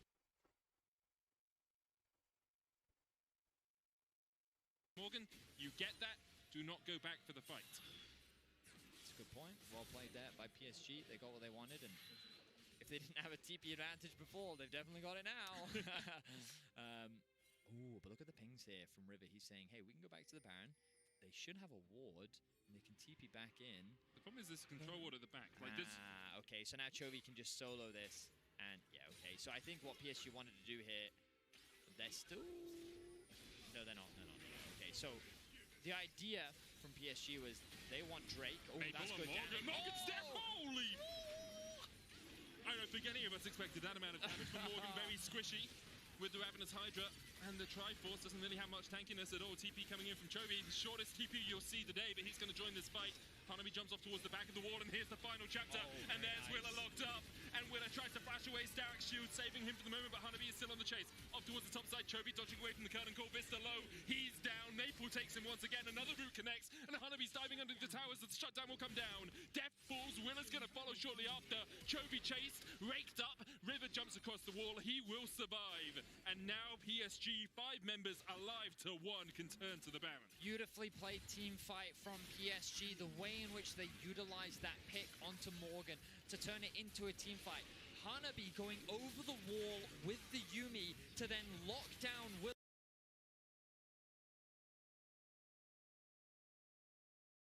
To then separate Hanwha Life and chase them down. Just excellent execution. PSG will secure themselves the Baron, and they will secure themselves the gold lead for the first time in this game. And after they got pulled around the map yesterday by RNG, I think a lot of people looked at PSG as a team that would struggle to challenge in this group. But with Hanwha Life beating Fnatic yesterday, and with PSG in a good position here, I think now they should be eyeing up a very possible second spot in this group. I mean, it's the classic day one reactions, right? Like, you see that one game, your expectations change, and now all of a sudden, day two, oh, well, PSG's clearly going to win the group. They're the best team in the world! But let's have a look at how they play this fight, because it is very, very good. So it all starts with Maple. He's been the recipient of a lot of kills in the early game, and pop, just beautiful combo. Q into R, into W, into chain, proccing the second Q proc, which is very well done. Maple continuing to poke, and then watch what Hanabi does here. Goes over the wall, has the Yuumi, and then the ultimate comes through, and Willa doesn't have any way to disengage. Chovy's just trying to separate himself from the pack. but that creates a space for Hanabi to just run rampant. Look, he's just 1v3ing at this point. He's not afraid of anything. Maple secures 1 kill. Hanabi goes for the tower dive, knowing that Hanabi has the heals as well. Throws the stopwatch underneath the tower. Maple then tanks it. Just so well done. And you can see the elation on the PSG coaching staff's faces as they're able to get a big teamfight win over Hanwha Life. To see Hanabi and Maple teaming up like that, reminiscent of the Flash Wolves days. They are constantly just so strong together in these team fights, dodging in and out, back and forth, and now PSG with the Baron. This Red Bull Baron power play remains for the next minute and a half. They're about 2,000 gold off it right now. Oh, 3,000. Okay, that jumped from 1.8 to 3.0. PSG in a very strong position. Chovy forced away, Waves pushing in the top lane, mid lane's crashing right now. Vista channeling up that bone skewer, but once again, Maple just able to dodge to the side. That's the 4th tower of this push going over to PSG as they look to continue to charge in. This is a huge, massive lead now for PSG as Hanwha Life are pinned back into their base. Certainly are. And what a big win for PSG this could be. You know, as you rightly said, many were skeptical after their day one performance. It felt like they were just kind of being run around by RNG, but definitely still a contender in this group. They will go 1-1 if they can get the win here. Things are looking very good for them, obviously. The people that they have to be afraid of are Deft and Chovy, who are still both at 3 items. Deft is still actually ahead of Unified in terms of gold, with the Infinity Edge being completed as well. Hanwha, you can't just afford to underestimate them, even though you do have the Baron and you're in a great position. PSG, they're splitting up the map right now. They have 4 members bot, Hanabi in mid. No one can fight Hanabi.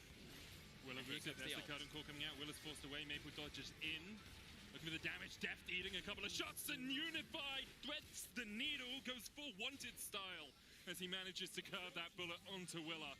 Hanwha Life deciding not to defend their jungler, it seems, as another tower falls. And PSG got basically everything they could off that Baron buff. 6,000 gold now their lead. There's 45 seconds on the Dragon.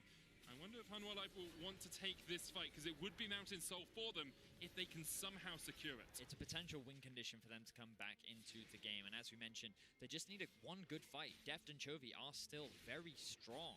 You just have a look at the gold. You can see Chovy's still ahead of Maple. Deft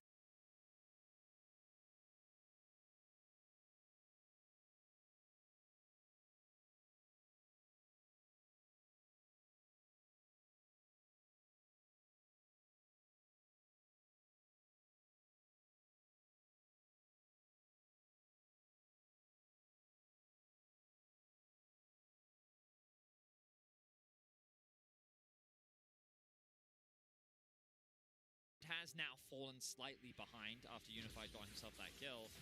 Morgan. Is that the wisest? You Their look at the pings look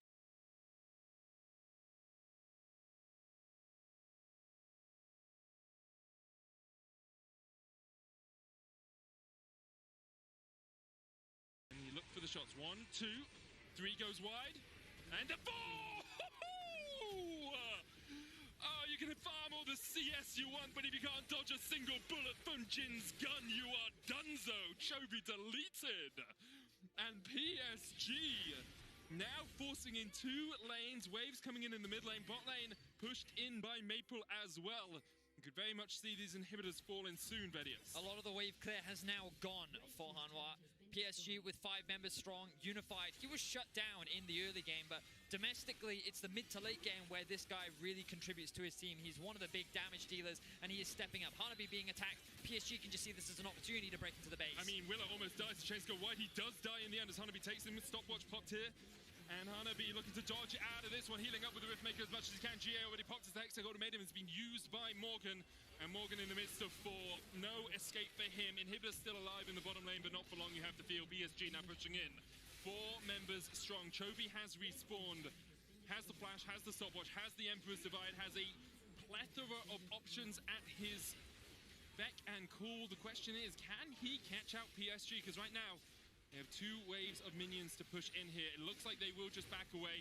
No super minions yet mean they are a little apprehensive about taking this fight. Well, the Baron is also spawning right now, and PSG recognize, hey, if we die here for whatever reason, we're going to lose this objective, and then all of a sudden, all of our control could very well disappear. So let's not take the gamble. Hanabi has TP up in 15 seconds. We can start this one off if we really want to, and he can just TP on in. And this should be an easy objective that Hanwha shouldn't be able to contest, especially as the super minions make their way down towards Hanwha's base. So my problem is PSG haven't really set up a vision line here. They have one ward at the back, and so Willa always had the possibility of getting in there, EQing and going for the Baron. PSG instead say, okay, well, we respect that. We're going to back away, wait for the super minions to push in bot lane, wait for the super minions to push in mid, and then we can reset for the Baron. Well, so the point was there was the possibility, right? Because Hanwha, the second that they drop that blue trinket, not only are they burning a blue trinket, they're like, oh, they started it, we have to leave our base. It's about the implication. Yes, right. So you're basically threatening the concept that, hey, we could do Baron, and Hanwha's like, please don't. And then PSG is like, well, okay, you've now come all the way out here, we're going to leave. We'll see you in a bit. And now they can actually start the Baron, and look, there's no blue trinkets left. All of the vision has now gone because they were forced to use it to try and get into their own jungle, and that vision line you were talking about is now in PSG's favor. The TP's coming through. Let's hope that PSG don't flip this. Yeah, Willow's in a good position. EQ combo not able to get in there in time. Baron secured, and immediately they dive in. Hanabi on the backline. Curtain Call is opened up as Depth has to run for the hills already. Morgan is down. Chovy, Emperors divides it, but those soldiers aren't bodyguarding you for long. Once again, Chovy falls, and PSG are looking for this win. Depth chunked out by the Yuumi. He tries to flash away, tries to get the damage down, but the Whirling Death just isn't enough to work its way through PSG. Vista and Depth, the only two players left alive. River's already TP'd in. The Nexus in his sights as PSG look to take a win here against Hanwha Life. Maple chasing Vista out. Depth unable to get back to the base, and PSG will open their scoreboard here for the win over Hanwha Life. A much-needed win and an impressive one. It was a slow early game, and I was really worried for Unified considering how much he was attacked in the early game. But Hanabi, he did his job in the 1v1 top lane. He was very impressive pretty much throughout the game. And it was just this triple teleport utilization from the side of PSG that was so great to see. They attacked the side lanes well. They found a number of picks. And overall, PSG had a very solid performance. This group is shaping up to be a very competitive one. And with RNG versus Fnatic coming up next, the outcome of that game could determine a lot. Yeah, either means we have one clear standout at the top in RNG, or everyone is sitting at 1-1 if Fnatic are somehow able to claim that win. Of course, PSG with a very strong showing here. I think a lot of people, after they saw Beyond fail in the play-in stage, wondered about the PCS as a region, wondered if they could really challenge, but taking a win against the LCK 4th seed will definitely fill them.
Gue udah ngantuk guys.